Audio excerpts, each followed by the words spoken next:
I might have a gavel. Let me have one. Have a gavel. Okay. All right. I will call the resolution, proclamation, and presentation portion of tonight's meeting to order. Our first item of business is a presentation for the Oak Ridge High School Scholarship, the Anderson County Commission Oak Ridge High School Scholarship, and that will be presented by Commissioner Allen.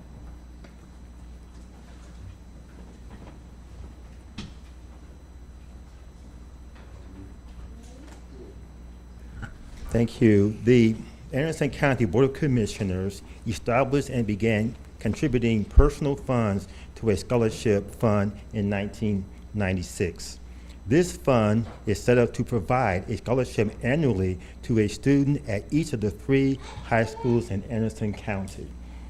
I would like to thank the guidance department here at Oak Ridge High School for their efforts in soliciting applicants and selecting the scholarship recipient for 2025. On behalf of the Anderson County Board of Commissioners, I would like to present this $500 scholarship certificate to Zoe Brown.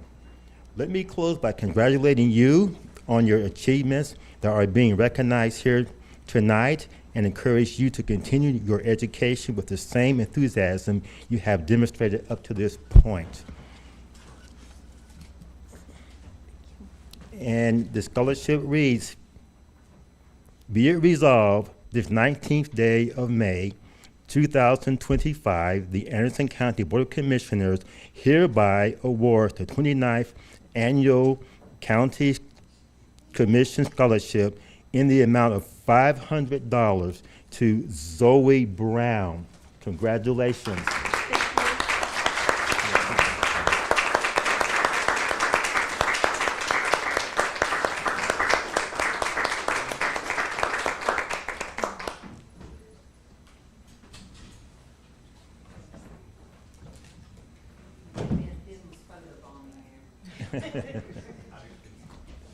Congratulations. That's a scholarship. Thank you. Zoe, would you like to say anything? Yes. I would like to say thank you to all of my teachers and staff at Oak Ridge High School. I have a child, obviously, and it's been really hard through high school, but they have really, really helped me.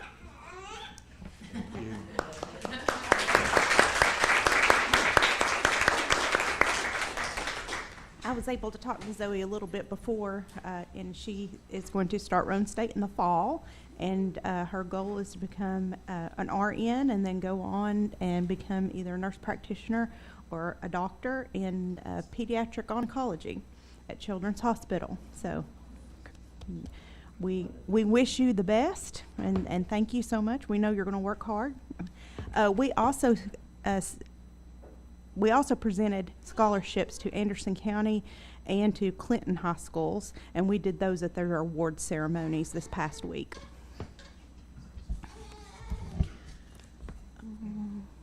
Our next item of business is going to be a proclamation for recognizing Foster Care Month, and that will be given by Mayor Frank.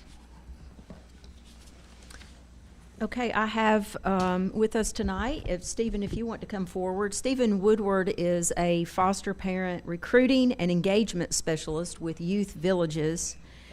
And Youth Villages is a nonprofit that is part of the new Every Child Tennessee initiative that Governor Lee started to further the efforts to find quality foster parents for our children and to grow community engagement on this issue.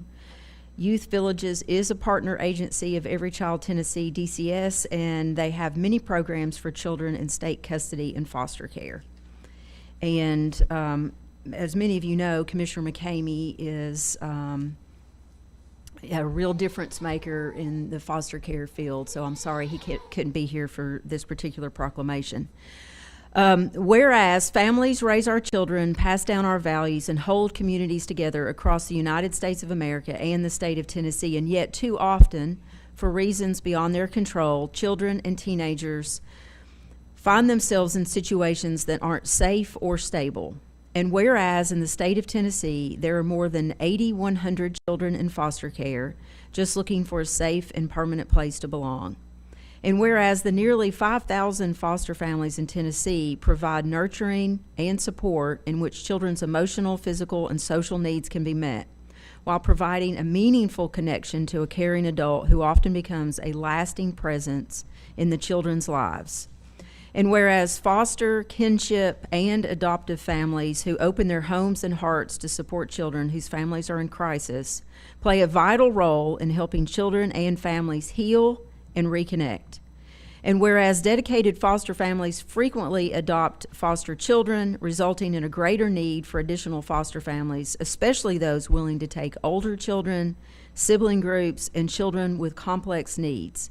And whereas foster families help every child realize their worth and inherent value, instilling them with the courage, character, and confidence to thrive. Now, therefore, in grateful recognition of the local families who offer love and support to children in the foster care system, we, County Mayor Terry Frank, and the members of the Anderson County Board of Commissioners do join the nation and the state of Tennessee in proclaiming May 2025 as Foster Care Month in Anderson County. And we wholeheartedly thank our local foster care families for answering the call to service and dedicating their time and efforts to support the most vulnerable members of our community. And where we encourage other local families to consider becoming foster families who can make a difference in the lives of children. And I will turn it over to Stephen to say a few words. Hello, everybody. So thank you, Terry. I appreciate that. Looking at the current numbers, as she said, we are a partner with DCS. We are a nonprofit therapeutic foster care agency, so we focus on the kids with the highest needs. Obviously, if you're being taken away from your parents, no matter the reason, there's going to be some traumas.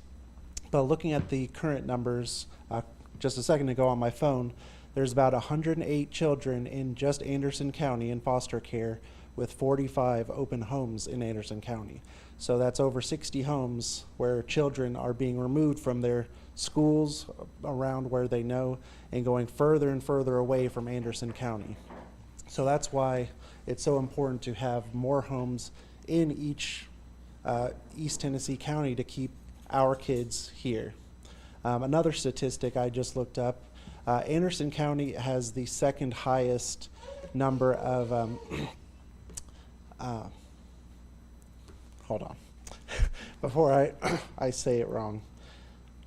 It is 17 children of color per home of color, per foster home of color, which is the second worst in the state, essentially. So there are 17 kids of color per only one home in Anderson County.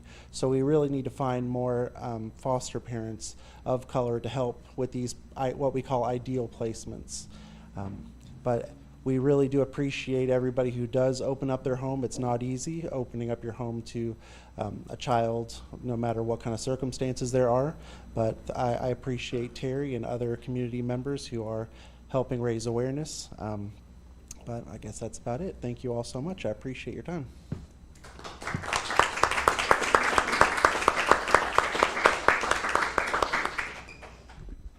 Thank you so much. We appreciate that.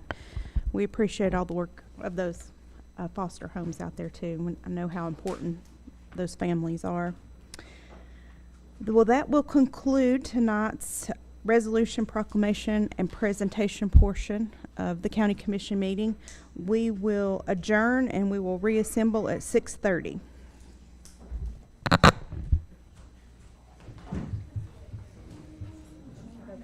Initiative that Governor Lee started to further the efforts to find quality foster parents for our children and to grow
Derek? I'm in here. I had to make the gauntlet.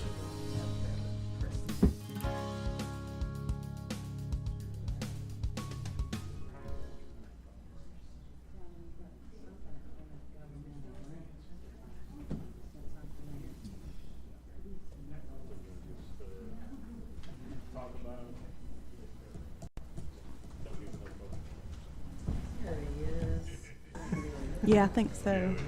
Okay.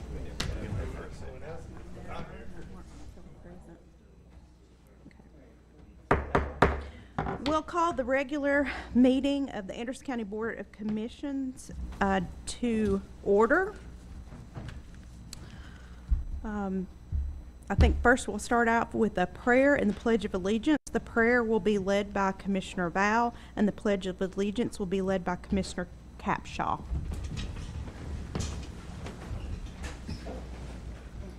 Heavenly Father, we come to you tonight to thank you for being so good to us, for saving our souls, for answering our prayers, for watching over us, for protecting us.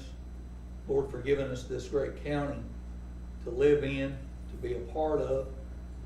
Please forgive us of our sins, times, Lord, that we don't appreciate what you do for us.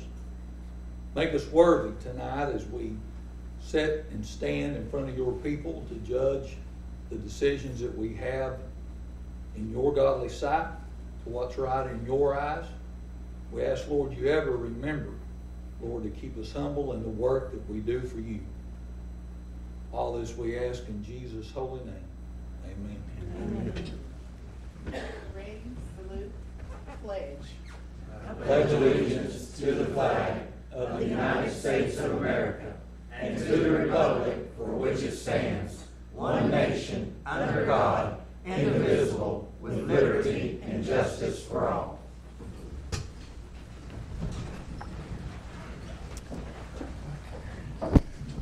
Thank you, Commissioners. Next item on the agenda is appearance of citizens, and this is the portion of our meeting where citizens can come and speak about items that are on or off the agenda. Do we have anyone who would like to come speak?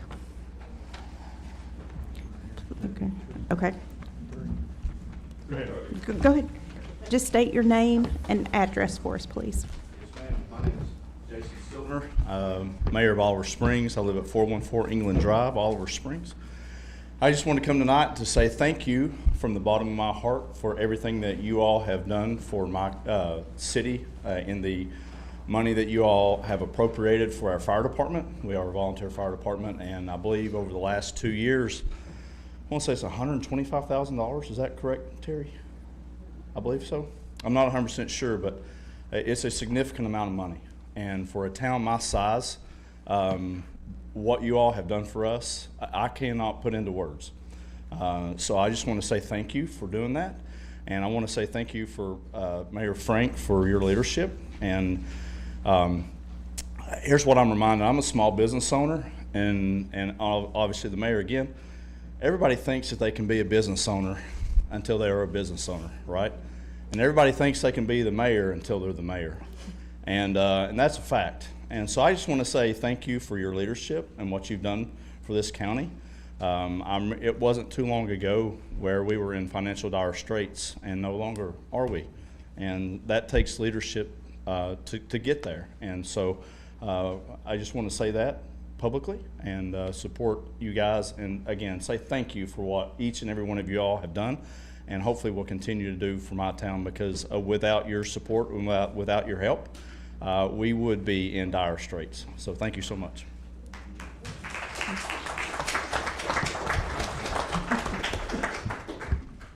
Thank you.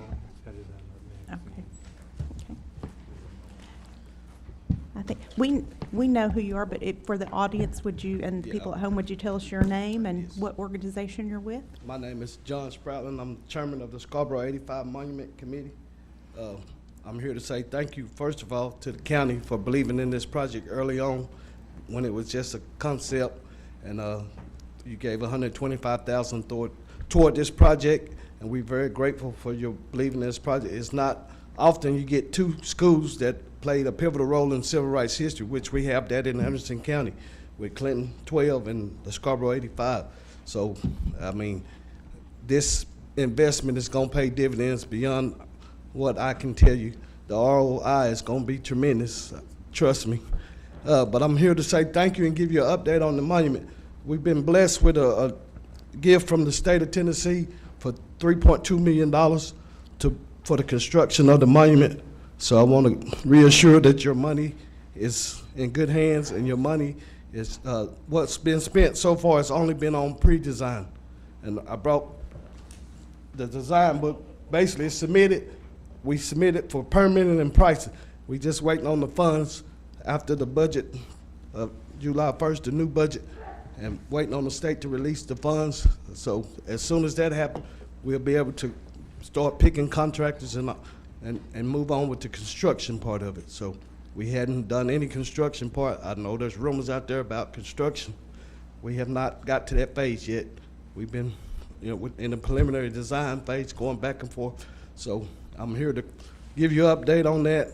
And we still, our original goal was 4.2 million. So we still raising funds. I don't want people to think we're not. We hadn't got there yet, because the state wouldn't fund the local operating and maintenance part of it. So that's still ongoing to, operate. So, but I'm here to answer any question and just let you know that we're so grateful for your leadership and taking a chance and stepping out there to help this county solidify its place in civil rights history. And it will be well worth the investment. I know you probably think I'm just blowing this off to you, but I seen this a long time ago.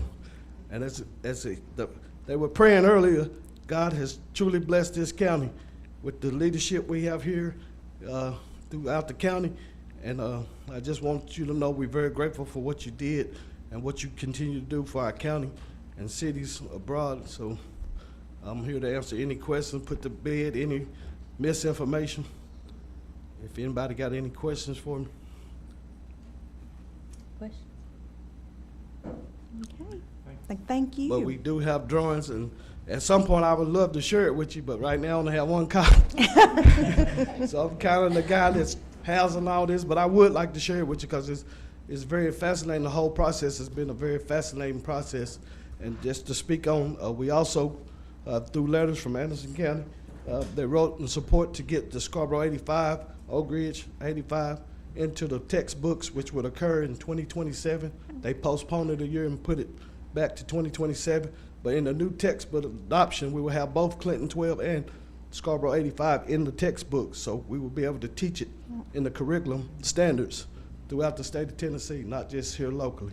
So, and that's our goal, to get this beyond here locally. We know our story, but the rest of the world need to know what happened here. Because not only is this city and county history, but it's state history and it's United States of America history. And for that matter, it's world history. So we got a lot to be thankful here in this county and state, and I'm proud to be part of it. Thank you.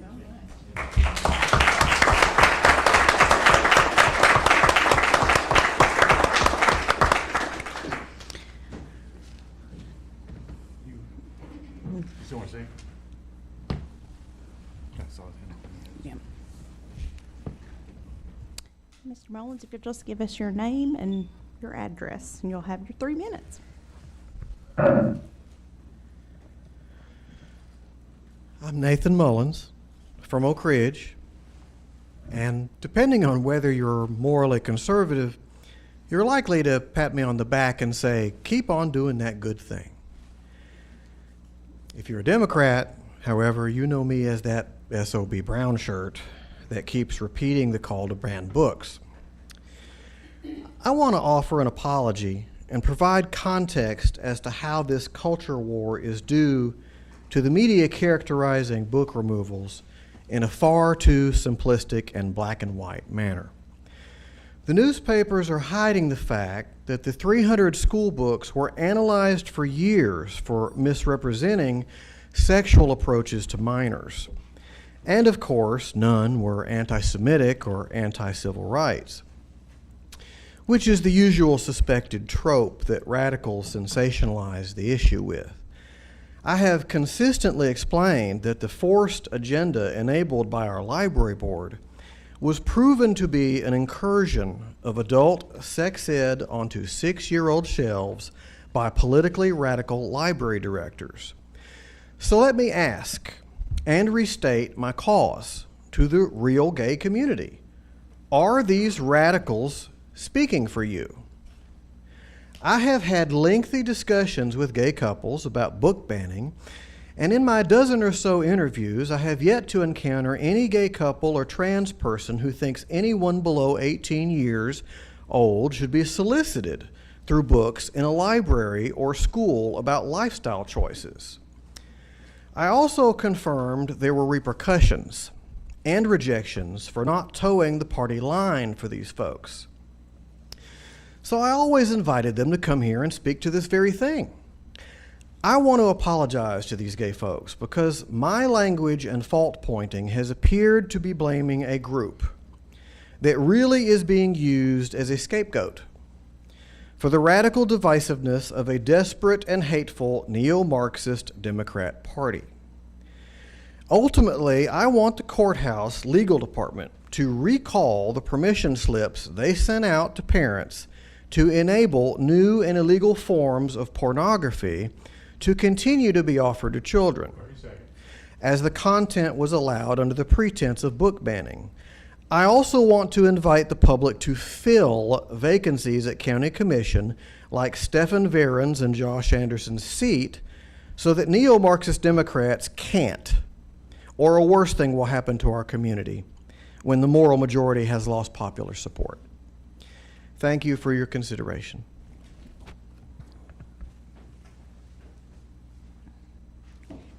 Do we have anyone else that would like to address the commission?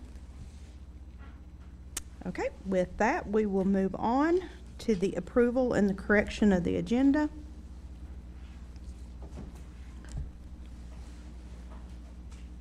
Do I have a Motion to approve. Consent agenda. consent agenda? Sorry, I should have said that. Do I have a motion to approve the consent agenda? Unless y'all are okay doing them together. Motion to approve the consent agenda? Okay, I've got a motion from Commissioner Foster and a second from Commissioner Varen. All those in favor say aye. Aye. All those opposed say no. It passes. So next we'll move on to the regular agenda. Commissioner Foster. Yep, and want to make a motion to approve with the request by the mayor to add the email she sent out today. We put it under your report. That'd be fine, yes, sir. And I don't know if the other request that came in Friday got put on the agenda. I know Commissioner May said, but I just didn't. Was there an adjusted agenda? Yeah, safety action plan. Can we put it in the mayor's report too? Did it get added? Okay. No. I know he said he would add it, but I just didn't know if he got, but I'll put both of those in there. Okay. Under new business, okay, perfect. Okay. I missed that. Oh, yeah, right there it is. Do what? Yeah, we're The- under the mayor's Under report. mayor's report, everybody's okay with that? I have a motion to approve the regular agenda with the addition of the items under the mayor's report. And I have a second from Commissioner Allen. All those in favor say aye. Aye. All those opposed say no. It passes. In the next section, we need to appoint a commissioner to the fire commission. And I believe we may need a motion to suspend the rules because this didn't go through the nominating committee. Okay, I have a motion from Commissioner Allen to suspend the rules for the election of a commissioner to the fire commission, and I have a second from Commissioner Palmer. All those in favor say aye. Aye. All those opposed say no. So we will suspend the rules. So at this time, I think we would be able to accept nominations. Does anyone have a nomination? A tribute. A volunteer.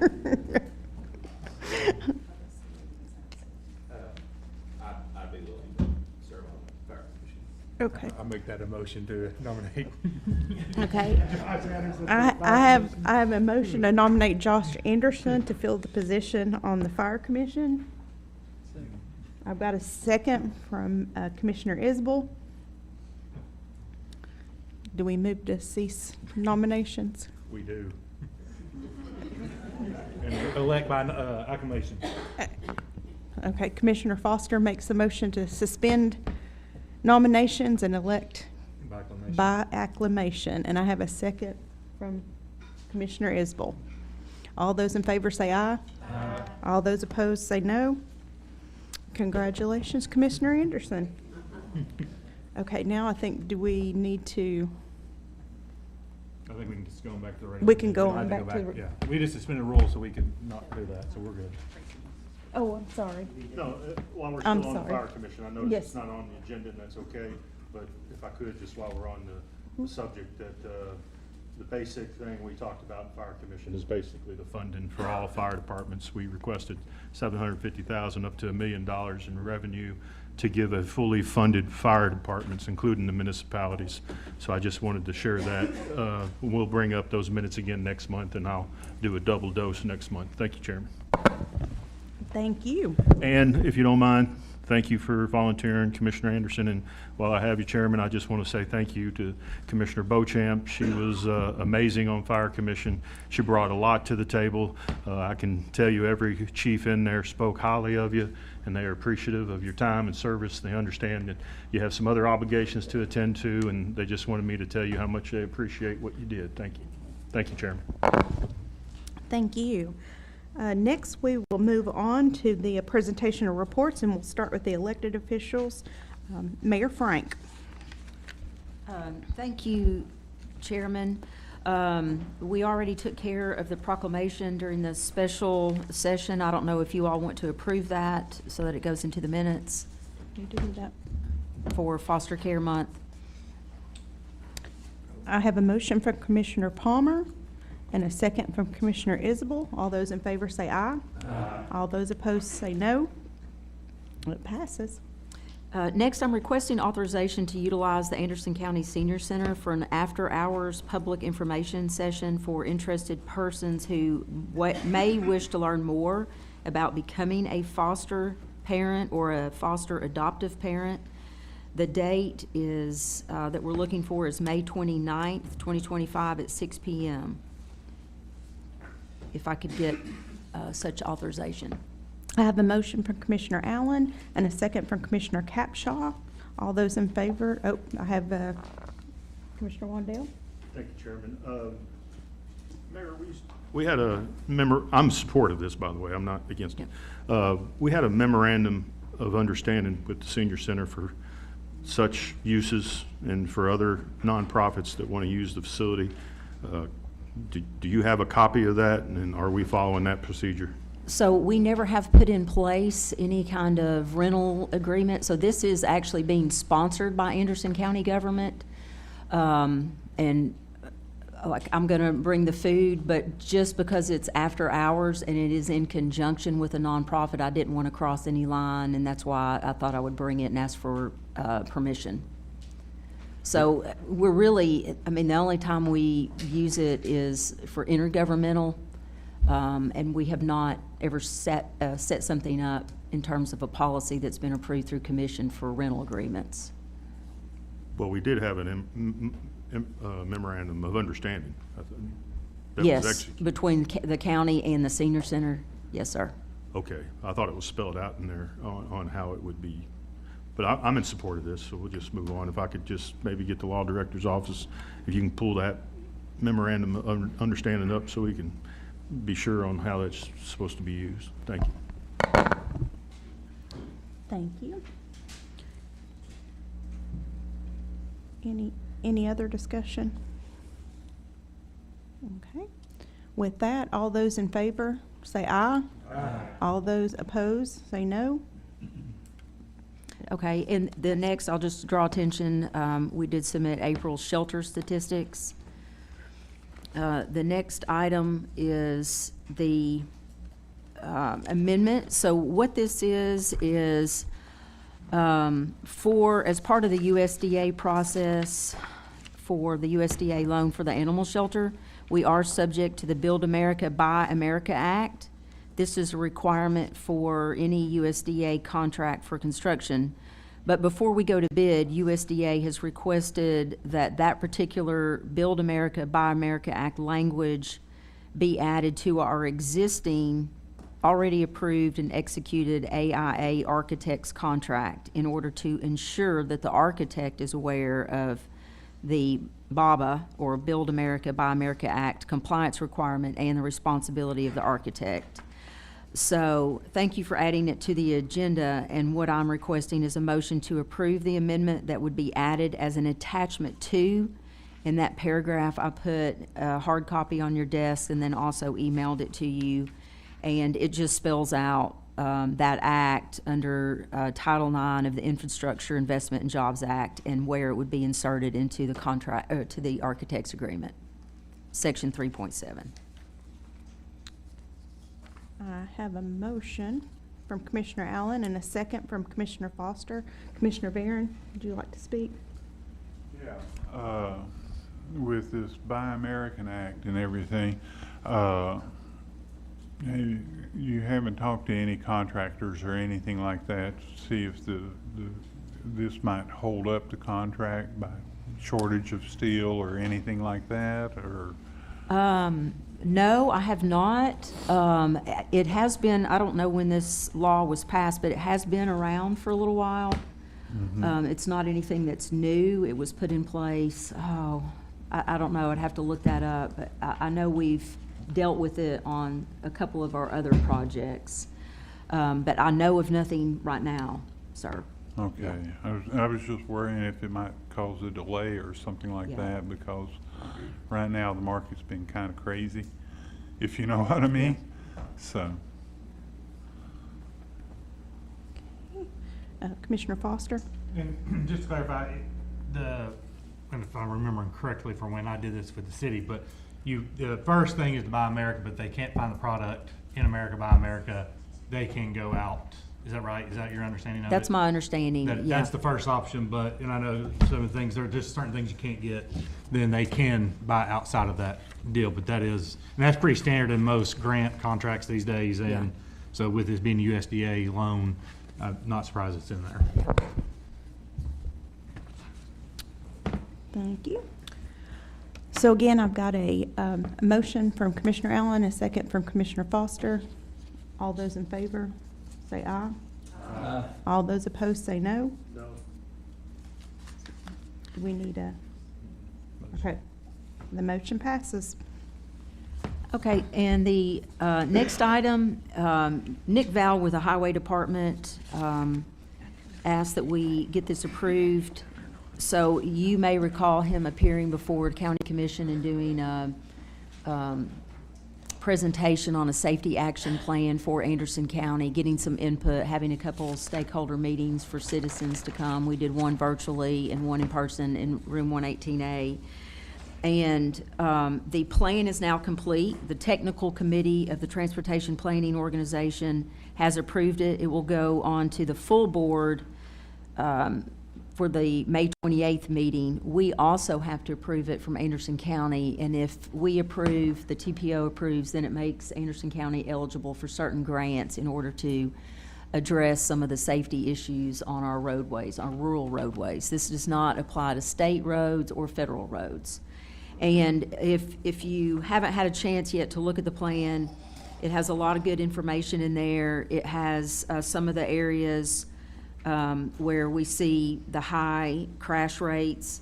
For instance, over half of the fatal crashes occurred on roadways with a 45-mile-per-hour posted speed limit. 65% of the crashes resulted in a fatality or serious injury.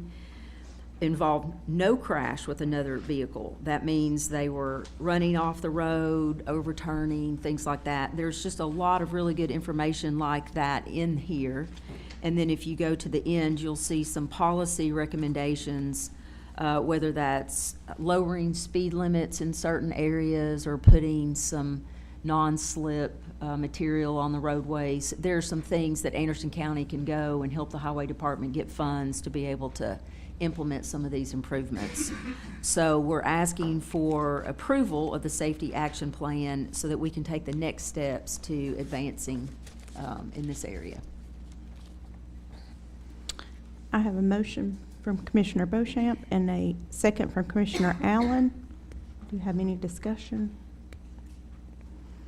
Let's vote. All those in favor say aye.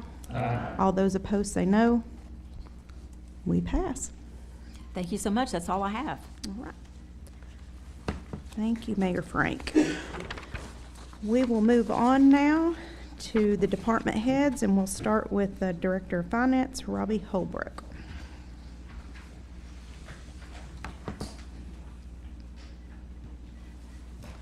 Good evening.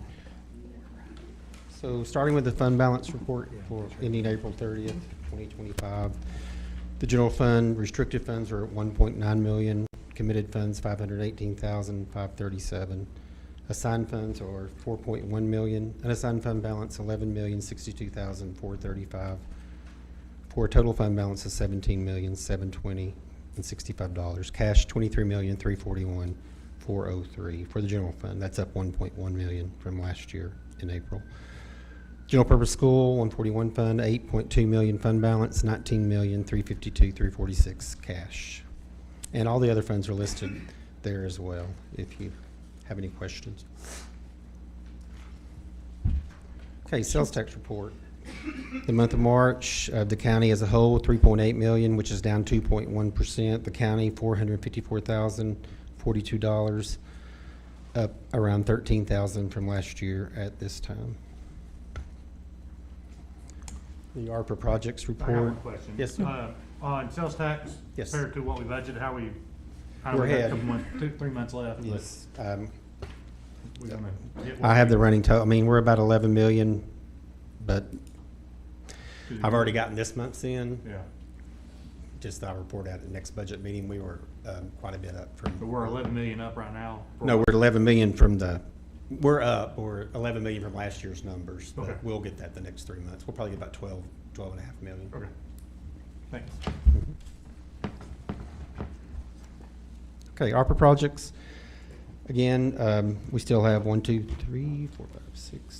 projects that are unfinished, 217,571 in interest still, collecting interest on the bank balance, which is around $2.5 million still in the bank, unspent.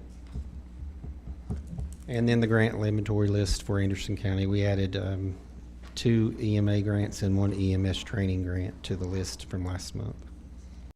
Any questions on any of those 4 reports?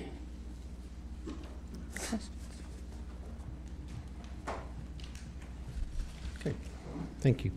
Moving into the budget amendments, first purchasing contracts. There were 3 of those, 3A, 3B, and 4C. Studio 4, which was on last month's agenda, and we brought it back to this month. Waste Connections and Hewitt Roberson, which is a solid waste contract as well. I have a motion to approve from Commissioner Beauchamp and a second from Commissioner Palmer. Any discussion? Oh, is that as a group? Yes. Okay.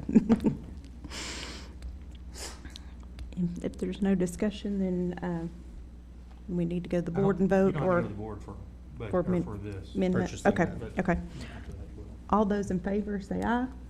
All those opposed say no. No. We do have 1 no. But the motion passes. Thank you.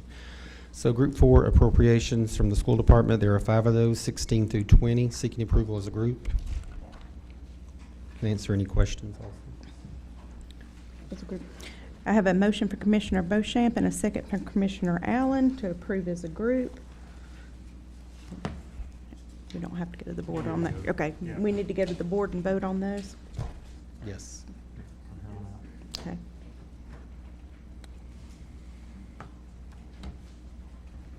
Let's go to the board and vote.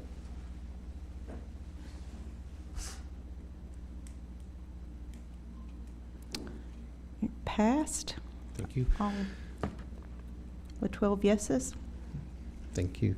Group 6 appropriations, non-school. There are 14 of those, 21 through 33 and 35. I have a motion from Commissioner Beauchamp to approve as a group. Second from Commissioner Allen. Any discussion? Let's go to the board and vote.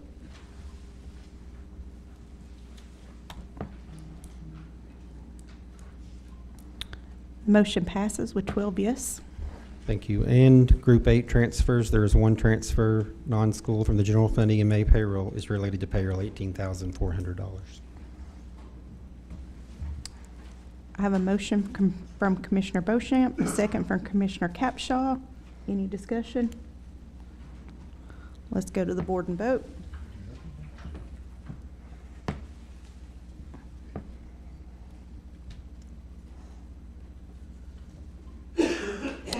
The motion passes with 12 yeses. Thank you. Moving on to the sections and miscellaneous. Section A, Lost Bottom Park grant opportunity. There was a motion to approve. Mayor Frank presented an update on the county's grant application and proposed that the county increase its matching contribution to 40.5% in order to maximize the county's opportunity for the award.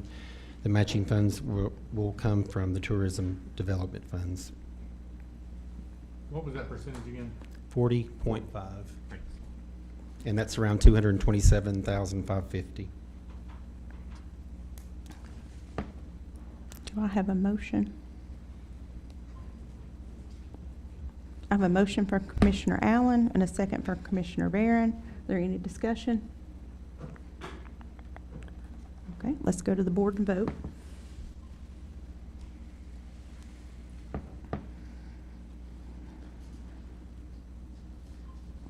The motion passes with 12 yeses.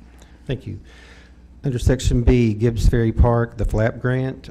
We had already approved this grant, but the cost of the project has increased, and we're asking for an additional $908,000 from the FLAP grant and increasing the county's local match $221,000, also from the tourism developmental funds.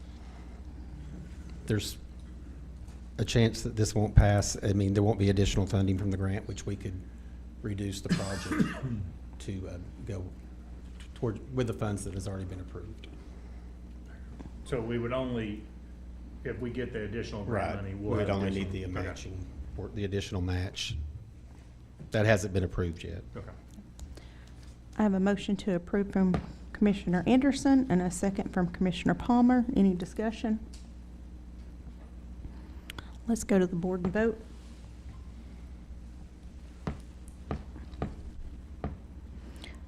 The motion passes with 12 yeses.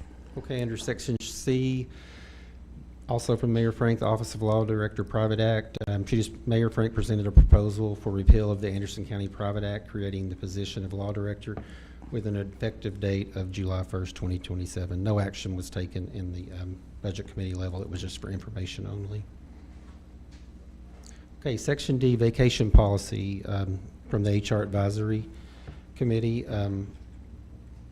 So in the vacation policy, just to explain a little bit about the policy change, we had a 2-hour meeting in the HR Advisory Committee discussing right now we front load vacation, and we're looking at accruing vacation monthly now. And also, we know this is short notice, and giving employees some leeway this year with some, that have vacation scheduled in July and August, to possibly, if their department head or elected official will grant it, can go in the red and then earn that vacation later.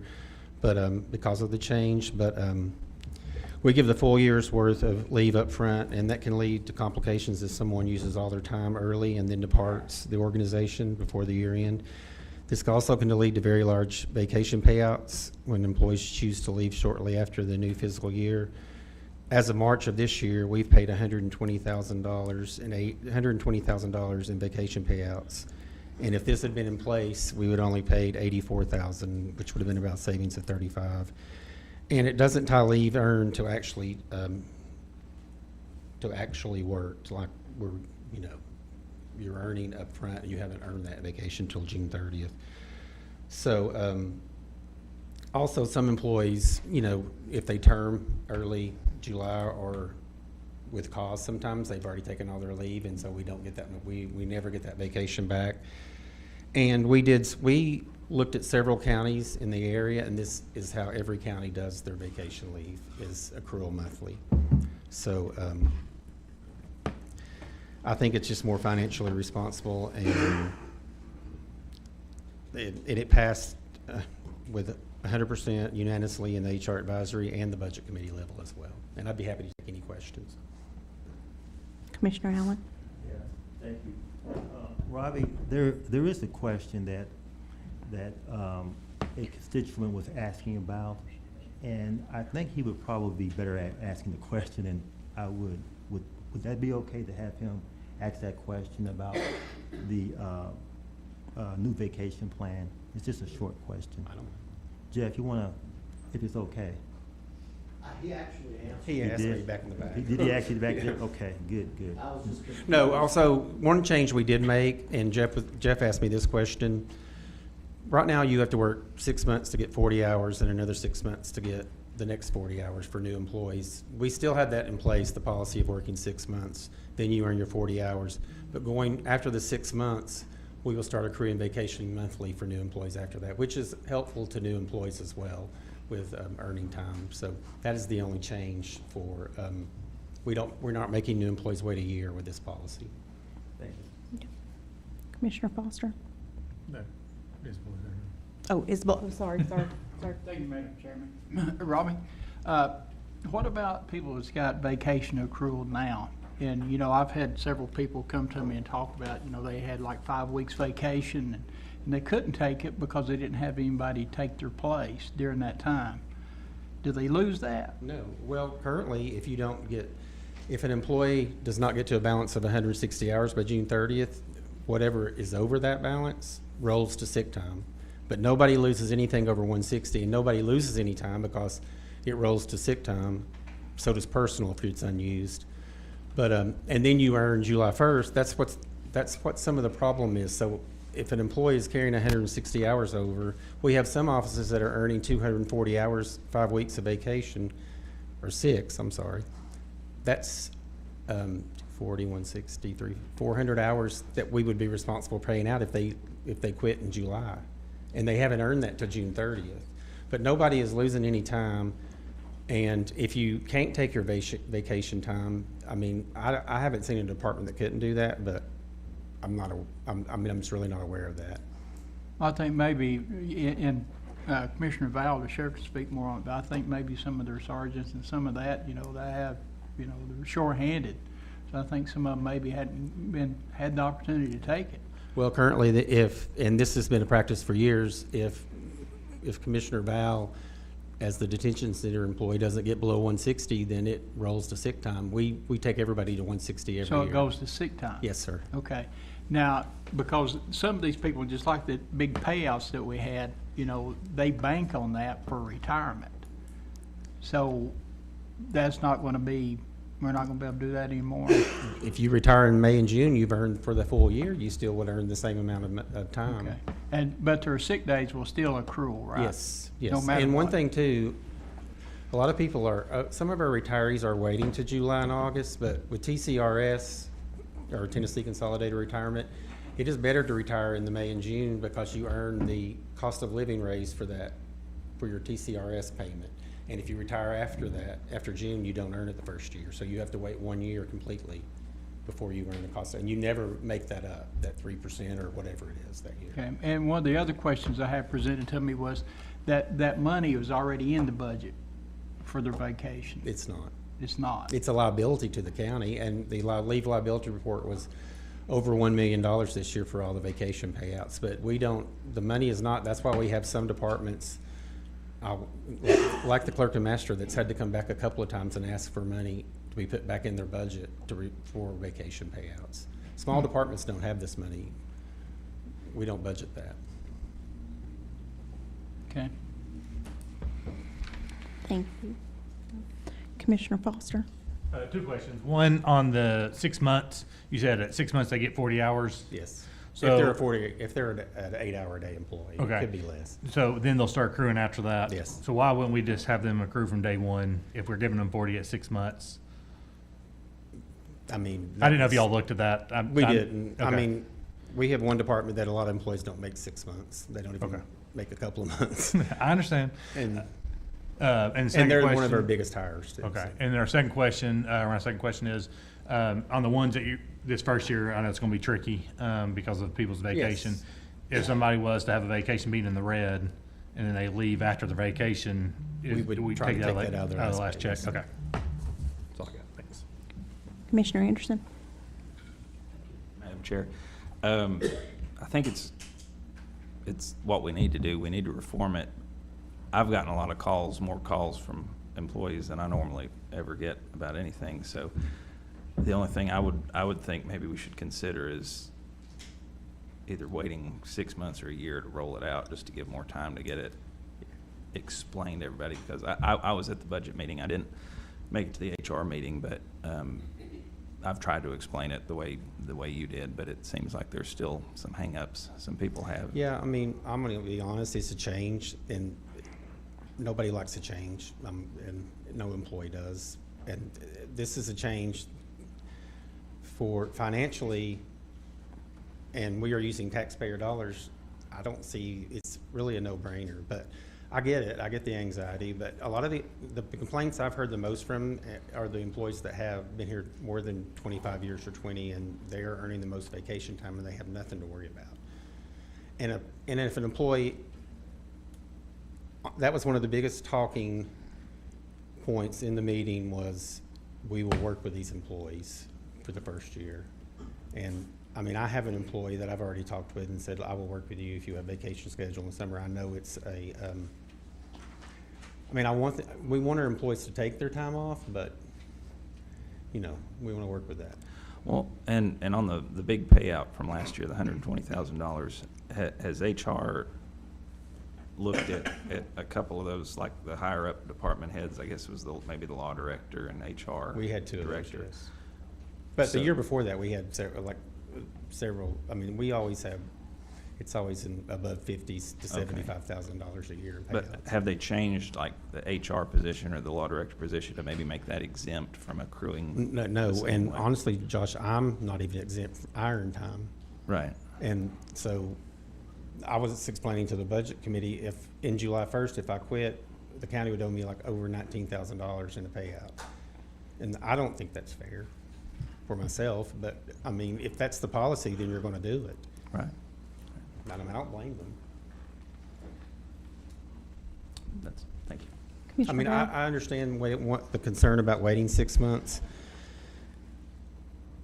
We, as the finance department with leave, cannot work with the 6 months. It needs to either wait a year or do it now. The only other thing I could offer is, we could still front load vacation, but if someone leaves, then we are taking it back to what they've actually earned, not paying them out for that. So that's the only other alternative. And that would work. It would just require us to do some math, but that's not a problem. That's what we hire our people for, so. Commissioner Brown? Thank you, Vice Chair.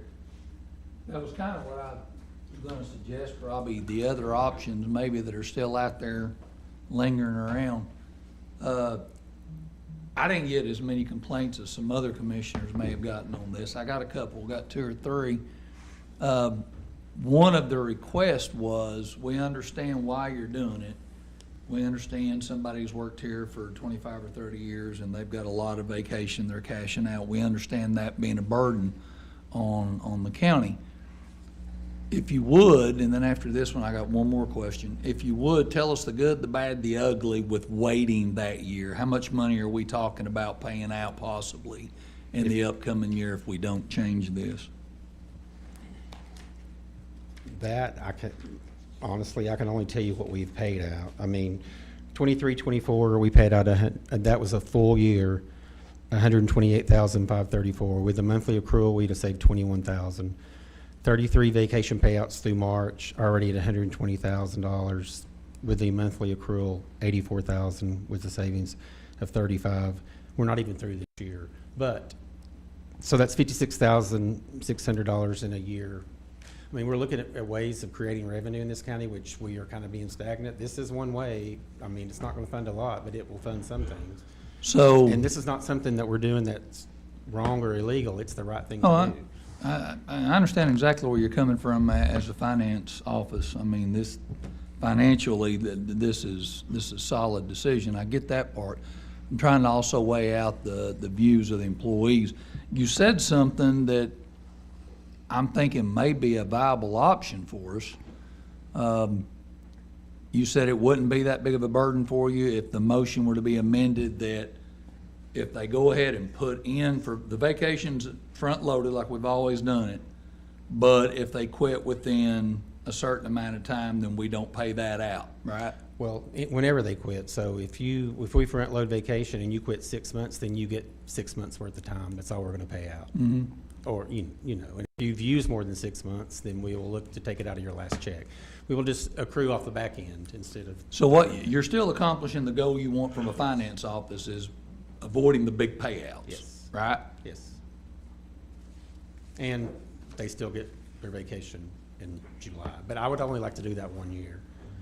I think it makes sense to accrue. I realize To I'm do not that a- 1 year, and then a year from now, we're going with the original plan proposed.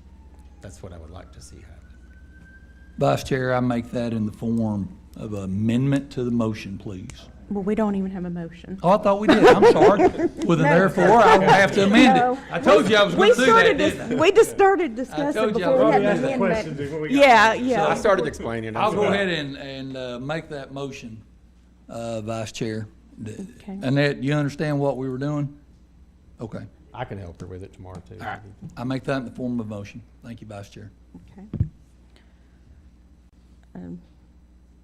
Okay, I have a motion and a second, and I've got discussion. And I know I spoke once already, so maybe That's if I right. speak again. Mhm. I did this transition at Rocky Top, and the first year is always the fun one, because you have a lot of longtime employees, but it is by the audit, it's a finding, not a finding, but it's a liability exposure. They don't like you doing it, the state don't like you doing it because of the big buyouts.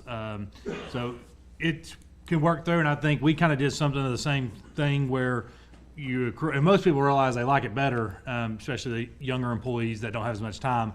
They need, vacation up, and where the first year kind of was that transition year, and then they're accruing. So I kind of like the new emotion there because it kind of helps, but we still don't have the liability on the backside unless somebody comes in and takes 4 straight weeks and then retires. Right. But then that means they're not going to pay out anyways because they've, At least, yeah. They took the time I mean, this off. is a good compromise the first year, I think, and I'm okay doing that. I really am. Commissioner Palmer? I think maybe my question was answered. I was just wondering what exactly was the reason why we were doing this? So it's just to kind of, It's kind of Get the everybody- ease in the transition Okay. for a year. I Okay. think that's fine. I mean, I don't have a problem with that. but I it's want still, people for to the be first happy. year, it's still an audit finding or a? It's not, it's never been an audit finding. Okay. It's just not a practice that's very common in any Okay. county or city that I know of, that we can Okay. find. And it just makes sense financially. We did it this way, I'm sure, for a reason back in the day, but, back in the day, it's pretty common to do it Right. that way. Now everybody switched to accrual Right. on it. that doesn't mean it makes it right anymore, so. Commissioner Val? One more question. I'm sorry, Vice Chair. Robbie, what was the number on the payout for last year again? Just so we understand how we wound up here. We had 57 vacation payouts for $128,534. This year, we already have 33 for $120,079. Okay. Two Thank you. large ones this year, though. Thank you, Vice Chair. Commissioner Waddell? Thank you, Chair. Robert, where's those funds come from? Usually fund balance. I mean, depending on the department, if it's a highway employee, it'd come from their fund balance or their fund, or, I mean, a lot of times, like I'm in the sheriff's department, some departments can handle it. They're bigger, like the sheriff has payouts. They probably never come and ask for it. That's why we don't notice it a lot, because they have some turnover, especially in the detention facility. We have extra funding and stuff.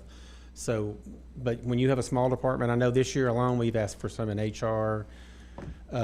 We did in clerk and master. I think there was one more department. And we would have the law director, except we did a 3-month contract instead of continuing on at that payroll code, so. So does all them payouts go through the budget committee? Only if they need funding, yes. If they have to have more funding, then it comes here. But the payouts already happened. I mean, we So owe the them- payouts are taken out of the undesignated fund balance? but No, they're taking out their payroll code, and then we come Payroll back and code. sometimes replenish, if necessary, we replenish the code. It comes out of the payroll code, but if they don't have enough funding, then it comes out of undesignated. Seems odd that money would come out of the undesignated fund balance and not be talked about in the budget committee. I could never do that, so you're exactly right.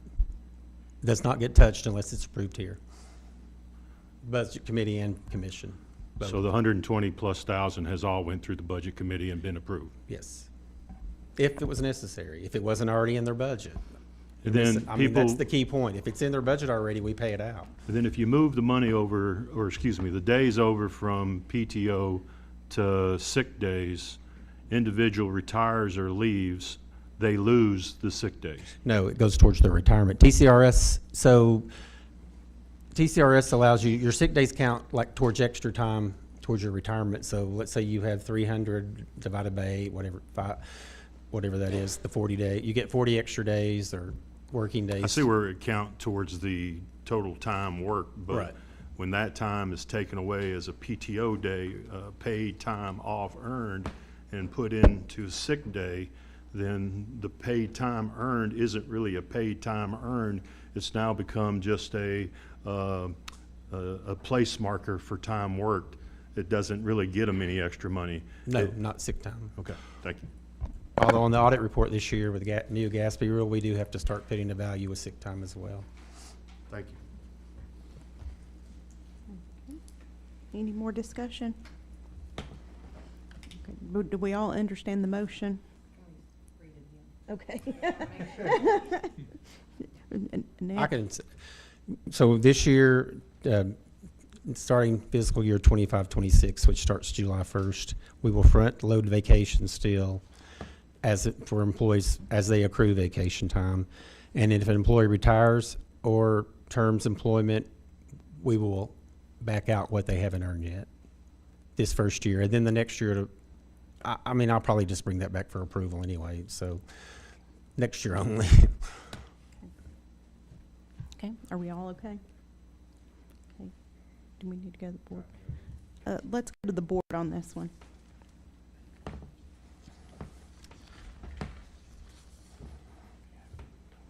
Let's go to the board and vote.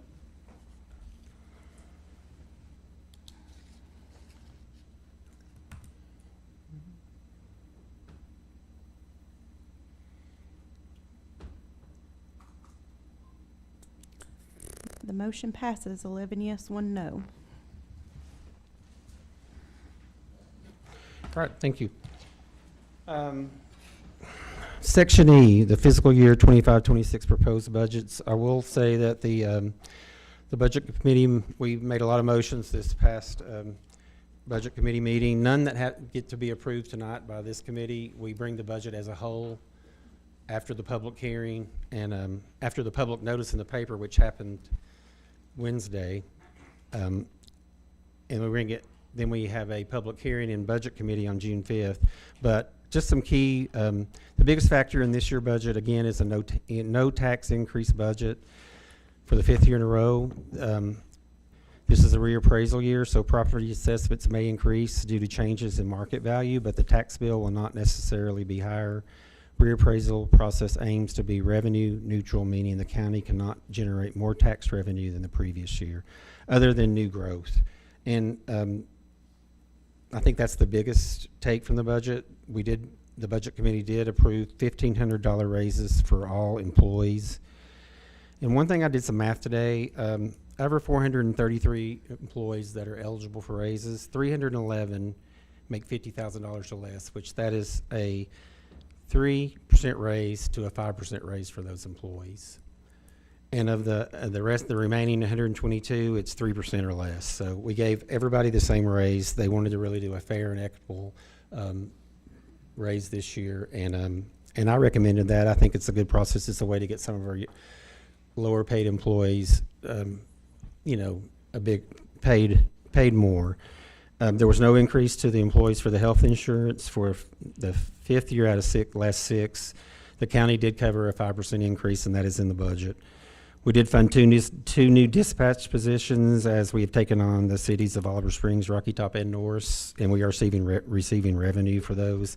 And one thing too, and there's been some confusion about this, we did increase the volunteer fire department's donation from $27,500 to $50,000, and that donation is to support delivery of fire services in incorporated areas. And one thing too, we always those contributions are to nonprofits, and they're always in section 6.1 of the appropriation resolution. We list those every year because anything in the budget to a nonprofit, we list in that section of the appropriation resolution.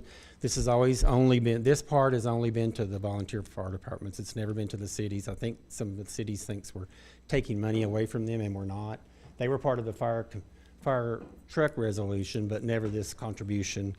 So, and they did receive, we did include 2 contributions, as the mayor of Oliver Springs talked about earlier, with the cities this year from the ARP funds. So we haven't had a fire truck resolution for a couple of years now. So that was increased. It was brought, the mayor suggested this as a inflationary, we've had 27.5 for the last 10 years probably. So we decided to raise this year, and the budget committee approved that as well.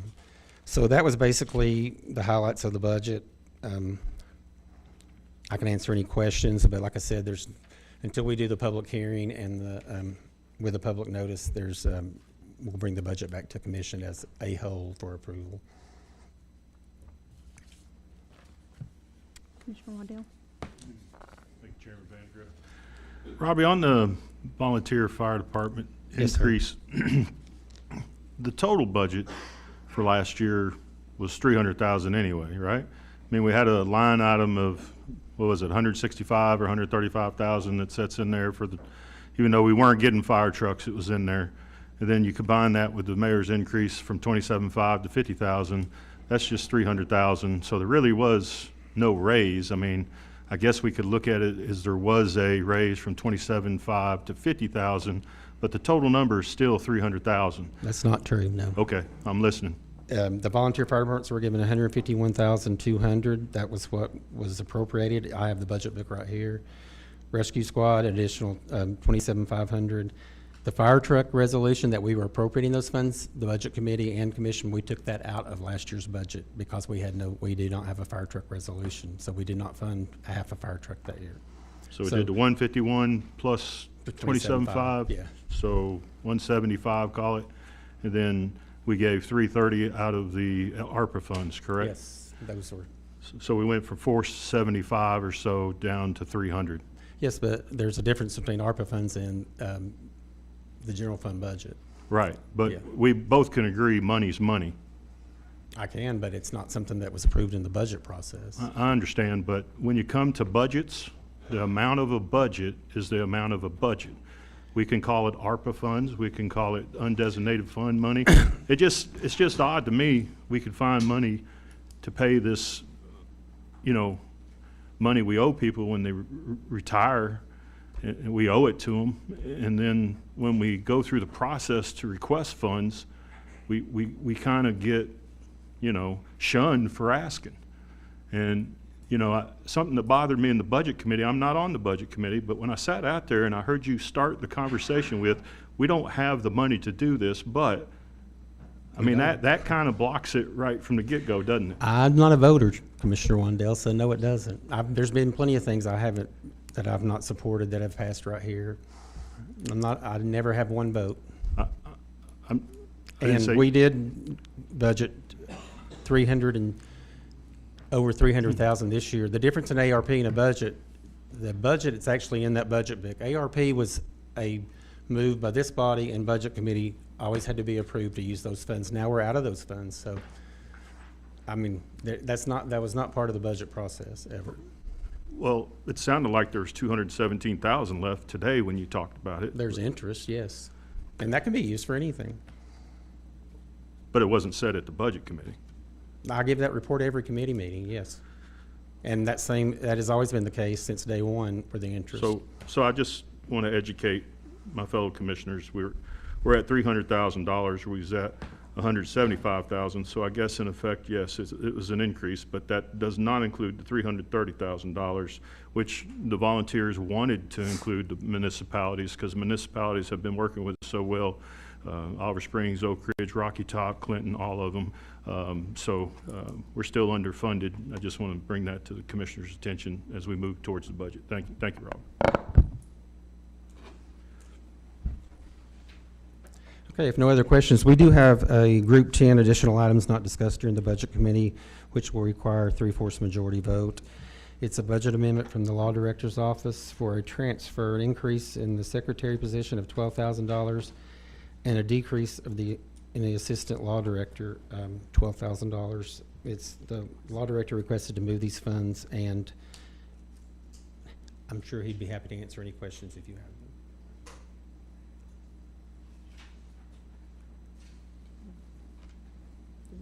It's a transfer by payroll. I'm losing the code. I've got to get someone in and train them this year. And the Coles funds are pledged. I need funds to train someone. It may not be $12,000. That's the number we came up with.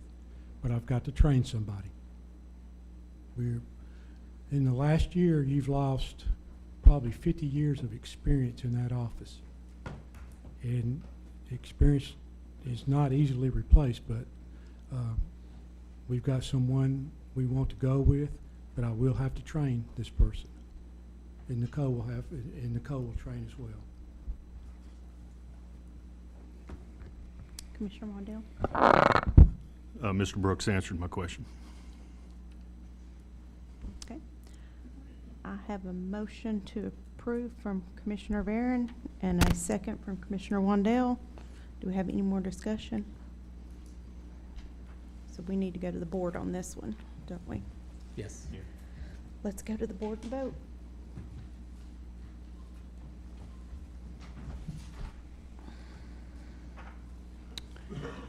It passes with 12 yeses. All right, that's all I have unless there's any questions. Any other questions? Thank you. Thank you, Robbie. We appreciate it. Next up, we will have Director of Schools, Dr. Tim Parrott. Thank you, Chairman Vandergriff. Just a few things I hope that you got a chance to see or come to our graduation. We had 4 of them. We graduated 525 graduates from CRCS, the Innovative Academy, Clinton High School, and Anderson County High School. And they have pledged scholarships over $21 million over 4 years. So that's a lot of money. Mm-hmm. And those are some Ivy League. We've got some going to Harvard, Princeton, Purdue.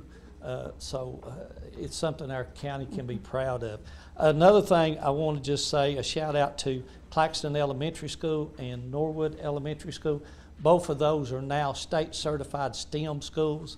They went through a very rigorous process to become a STEM certified school. It's not an easy process. It's really changing the way the students see education, the way they see learning. And I hope at some point in the next 6 months to a year you get a chance to come and visit some of those schools, because it will blow you away what these students do. Yes. The other thing is we will have a summer feeding program. Rayanne Owens, our director of nutrition, she's working on that. So any child 18 years and under will be able to go to Andersonville, Grand Oaks, or Lake City Elementary School on a Friday in June. That's June 6, 13, 20, and 27. And they will get 7 meals, 7 breakfasts and 7 lunch. It comes with milk and juice and everything like that, and everything's free. They don't have to be a student of Anderson County Schools. They just have to be in Anderson County. We've already had over 800 or 900 students, families that have signed up for that. So it's our first time trying that, and we want to make sure that our students have something to eat in the summer. And the other thing is Claxton School is on progress. We did find, it's amazing what you find when you dig. And so we have uncovered a bunch of trash that was compacted there years ago, especially tires from the 1940s and 50s. And so they're having to move that out, but I think everything's still on progress. They've started work on the inside of the building that's there now. I will say this, I've been wanting to say this for a long time, is the softball field has been completed. We have got, the last thing we had to do was go back before Planning Commission, Clinton Planning Commission, last week, and got that approved. And so everything is done with that. Hopefully the MOU or the, I want to say, the lawsuit and everything will be, we're waiting to sign the final papers of it to get that done. And then they had a great season on there. We do have Anderson County High School boys baseball is at state. We have a tennis at state. We have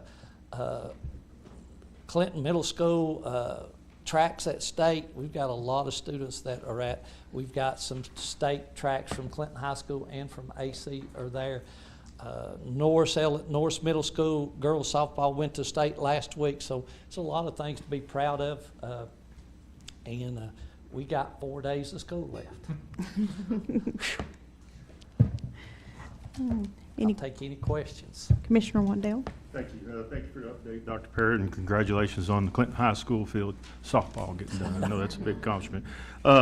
Couple things. One, I've been kind of chasing this new nuclear stuff, trying to learn. I know Mayor Frank's on the state board and all that with the governor and does a great job, but I wanted to, I've been hearing a lot of different discussion about, going from community college and on to nuclear, but the thing I see that's missing is the discussion about introducing our youth in the elementary schools to the possibilities of new nuclear, TVA, DOE, and such. So I've had some conversation with ORAU, and they seem to be interested in possibly getting with us to see if we can do a curriculum.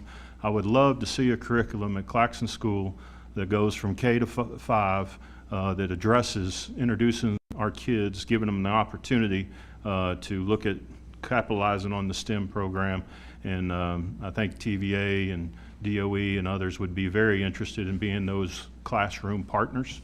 And I'd like to get with you and the mayor and see if we can get that done. That'd be good, yeah. And we've been working with Kelly Myers. He's been working with Rome State. Rome State just started that nuclear pathway, and Right. so we're working with them to see if we can do some stuff especially in our high schools with CTE with our STEM courses there. So. And then the last thing, Dr. Parrott, I don't know if you can answer this or not, but this third grade testing that came out. Yep. I've had several calls on it already, and not only are kids upset, parents are upset, and is there a clear message to the parents on how this process will work? There's parents that had perhaps vacations planned and such, and now these kids feel like they let the parents down. Third grade, well, and that's tough. Yep. And if you got any answers, I'd appreciate it. It is a state law that we have to go by, and we started letting parents know back in the fall, just as soon as they go, we had to have meetings with them. There are pathways that they can go if they don't make the right gains on that test. They can do a retake. We're doing a retake test on this Thursday, and then if they don't go to that, they can go to summer school or they can go to tutoring. The problem is that summer school is paid with the out of the state budget. Tutoring is not. They took all the money out of the state budget for tutoring next year. So we've got to figure out those things there, but we really want to work with the parents on that. It is a thing. Sometimes you have to play within their rules, and it is there. And so we just got our raw scores back today. They're working on getting those sorted out to see which students do fall under those categories. And so, yeah, it is it is a shame that the way we're doing it like that. But there is a lot of pathways. Last year, we only had, the one thing at the end, the parent can, if they choose to want the student to be retained, they can. That's the last resort, I guess you would say. But last year, we were able to do and get everybody through one of these different steps other than three students. And one of those was that in the summer, it's a divorced couple, and in the summer they go to their dad's, and their dad lives in, I think it was Minnesota, and it was just part of that. Yep. So we will do our best. The principals and counselors have been working with their teachers and everything like that and getting out to the parents. So yeah, this is the third year of it. Thank you, Chair. Commissioner Isbell. Thank you, Madam Chairman. Tim, how many teachers we got and principals we got retiring this year? There's about, we don't have any principals retiring. Okay. We have a director, Susie Smith's retiring. Greg Deal's going to the house. He's get his time in.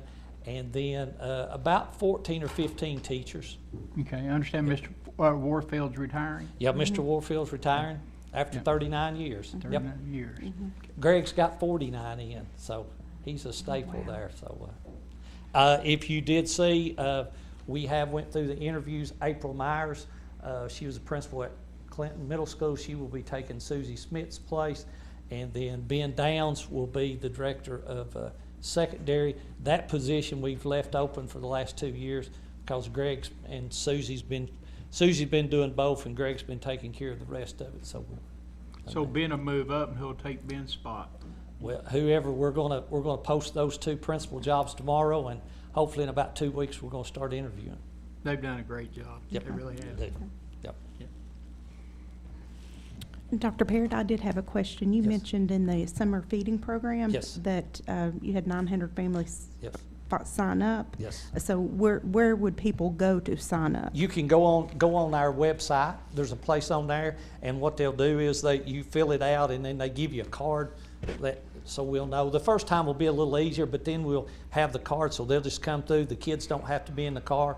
So if you've got 5 kids under the 18, you get 5 of everything. Okay, so they can just go to the Anderson County Yep. Schools website? Yep. Okay. And so it'll be from 10 to 12 at those 3 schools. We hope to run out the first week, so then next time we'll do more. Okay. Thank you. Thank you. Anything you. else for Dr. Parrott? Thank y'all. Thank you. Have a great night. If you didn't see graduation, and you all do this, you all fund a lot of ACTV. They did a fantastic job. They did. And for the parents that can't come out and everything like that, so go on and look at it. Thank y'all. Thank you, Have a great Dr. night. Parrott.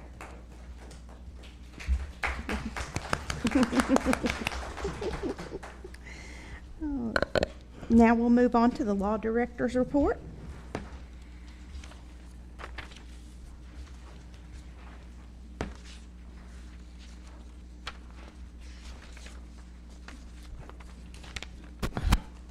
We really don't have anything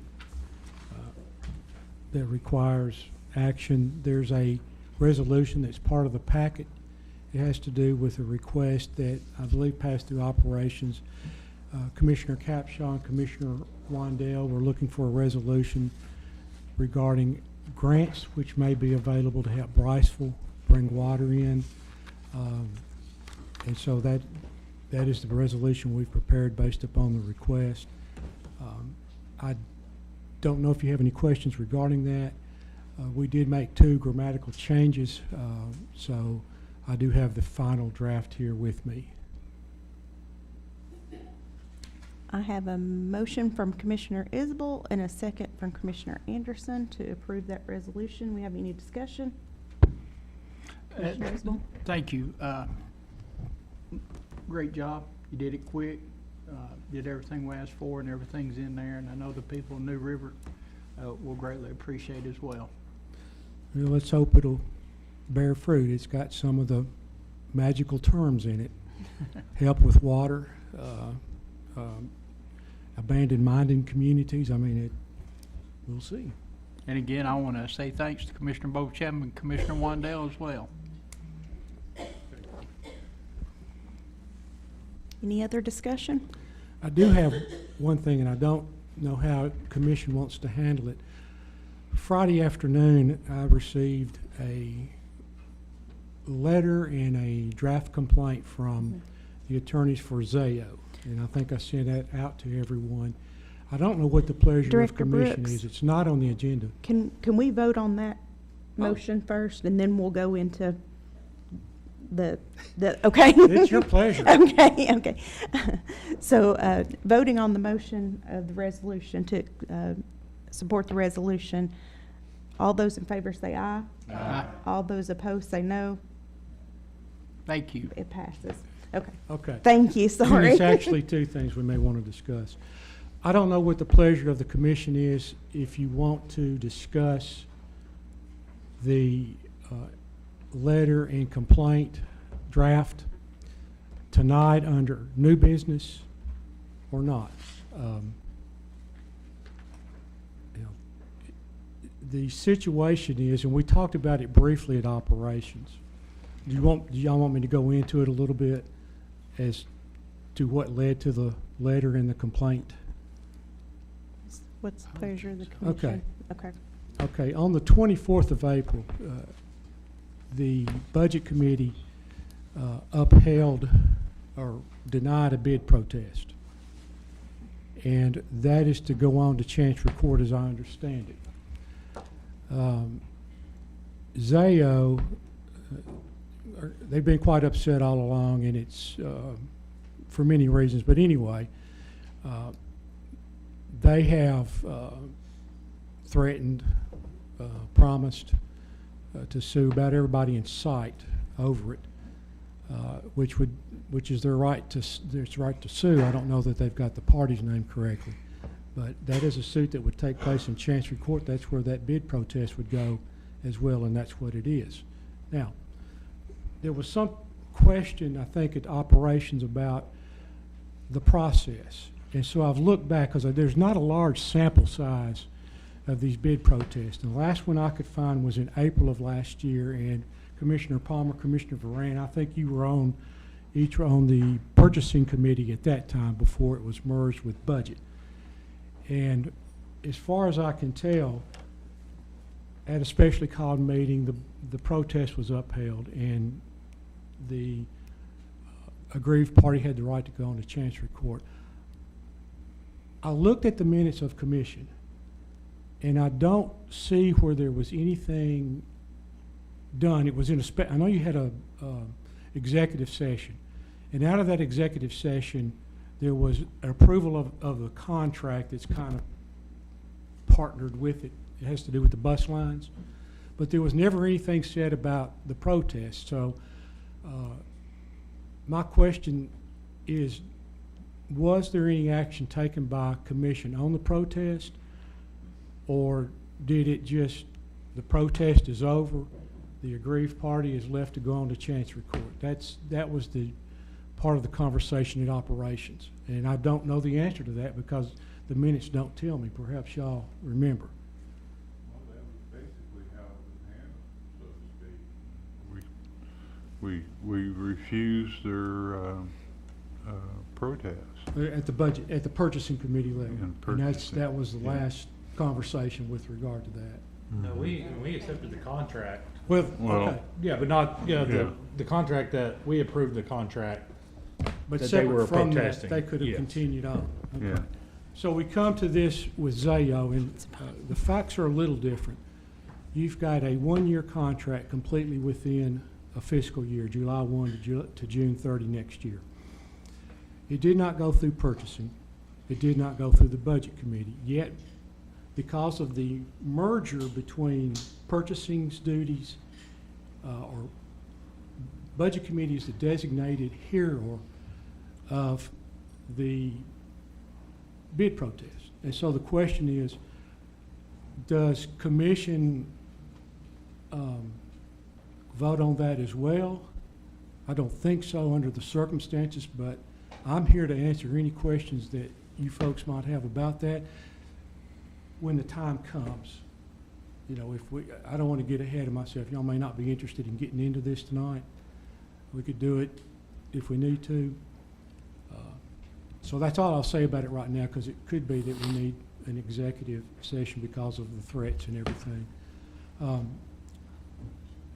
That's that. And then the other thing I had was we were asked, or it was passed by operations for us to prepare a letter to TVA regarding the Claxton Kids Palace, and that is drafted and ready.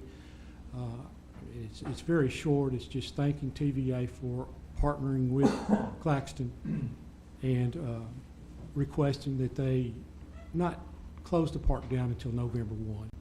That's what's in the motion. And essentially, that's all that's in the letter. And we'll take that up under operations too. Okay. Okay. And my suggestion is that we wait till we get, the lawsuit Okay. before we discuss it. But that's just what I'm thinking, because we can have a lot of preliminary discussion, but we don't know what's in the lawsuit. Okay, that's commission's pleasure. That's fine, yeah. But that, yeah. I just wanted to ask, a lot of this paperwork that was filed or sent to us, they haven't gotten any or much information back from us since this bid and everything and their protest. Do you think there might be a chance that if we responded in such a way to answer some of these questions that were brought up in this paperwork, could we possibly avoid a lawsuit? Mr. Van, I don't know the answer to that question.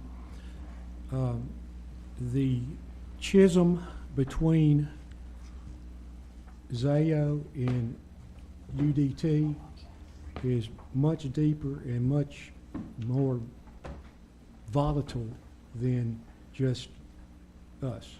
Yes, I know, it's- and a lot of their complaint, they bring this up, Mhm. actually, that they're going after UDT. They've got them sued in federal court in Nashville. Yeah, and everything, and that's not our problem. No. But our problem is the lawsuit against us. And if we were to respond in such a way to answer some of these allegations that they've claimed, if we could prevent it from going to court, then that would be better than trying to battle them in court, that sort of thing. Well, Commissioner Varan, I'll answer it this way. ZAO is after one of two things. They either want the award of the contract set aside, or they want to take it to Chancery Court and get something called a supersedis, which is like an injunction, Yeah. which would keep it from going into effect, because they know if it does not go into effect, the schools will have to go with them next year in order to keep their, I forget what they call it, the money that is, 90% of this contract's paid by the federal government. Yeah. And that's what this is about, the fight between ZAO and UDT. We're in the middle of it. So I'm not sure it can be avoided. I mean, I hate lawsuits as much as anybody else around here. Yeah. But and I'm happy to do whatever commission wants as far as communicating with the Branstetter Law Firm. But there were arguments made to the Budget Committee at the hearing. There was a mountain of information, pro and con, Yeah. delivered for the benefit of the Budget Committee. And I did a memo, I did a brief, which addressed the arguments as best I could and gave the conclusions. After our executive session, the Budget Committee came in and they asked me 4 questions, which I think probably they had already made, no, I don't think, I know they'd already made their minds up. they wanted to know if I saw anything, because my role is to advise them, that would go against their findings. And I could not. I mean, my concern, if anything, is how much of a record has been built for the court to review. But then I thought today, there's gobs of stuff, all kinds of things were introduced at that hearing that any judge can look at and go over.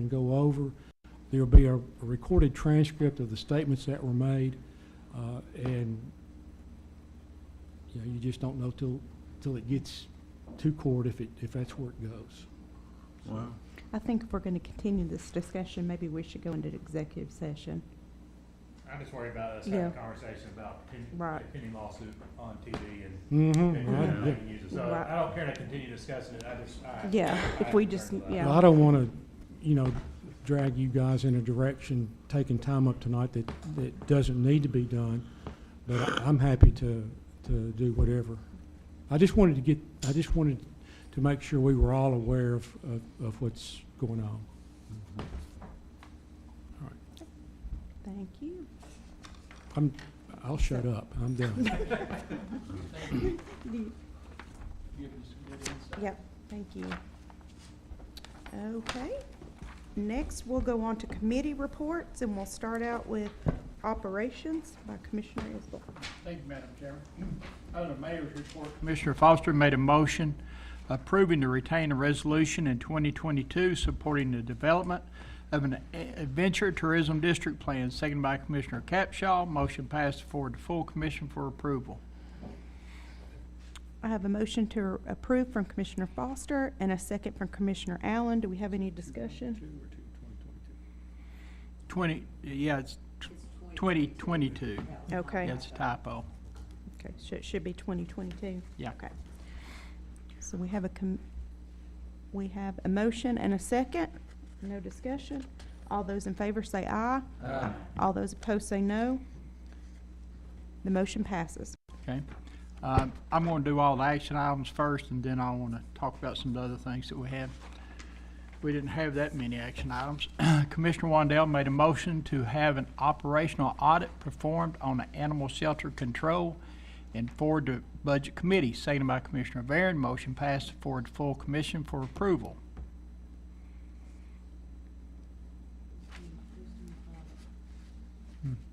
Operational audit. Budget committee and they'll decide. So we need a motion. I have a motion from Commissioner Barron, a second from Commissioner Capshaw. Any discussion? Just a quick question. This is a referral to budget, correct? Yes. Thank you. Any other discussion? All those in favor say aye. Aye. All those opposed say no. Next The was motion passes. Claxton Park. Commissioner Wandell made a motion to have a letter drafted in support of keeping the Claxton Playground open till a new location and funding are in place until November 1, seconded by Commissioner Barron. Motion passed forward to full commission for approval. And I think that's what our law director was speaking about earlier. I have a motion from Commissioner Wandell and a second from Commissioner Barron. Any discussion? Yeah, the law director is drafting the letter. Yeah. Commissioner Palmer? Thank you, Madam Chair. I'd like to see the letter before I vote on it. And it also, the park is staying open until November the 1st. And Conservation Board will be maintaining it until November 1st. That recreational easement ends December 1st, is my understanding. I think the law director just, I don't know if you could hear it on that side, but he said he'd have it ready tomorrow or go out. I've got it ready to go out. Commissioner Palmer, I've got a copy you may have, Okay. if you want to look at it. Well, I can't consume that information in this short time before I vote, but thank you. Thank you. So I'm a little confused. So are you saying there's really not a need for the letter? Because I don't know. I don't know if they're, I don't know. I'm just clarifying.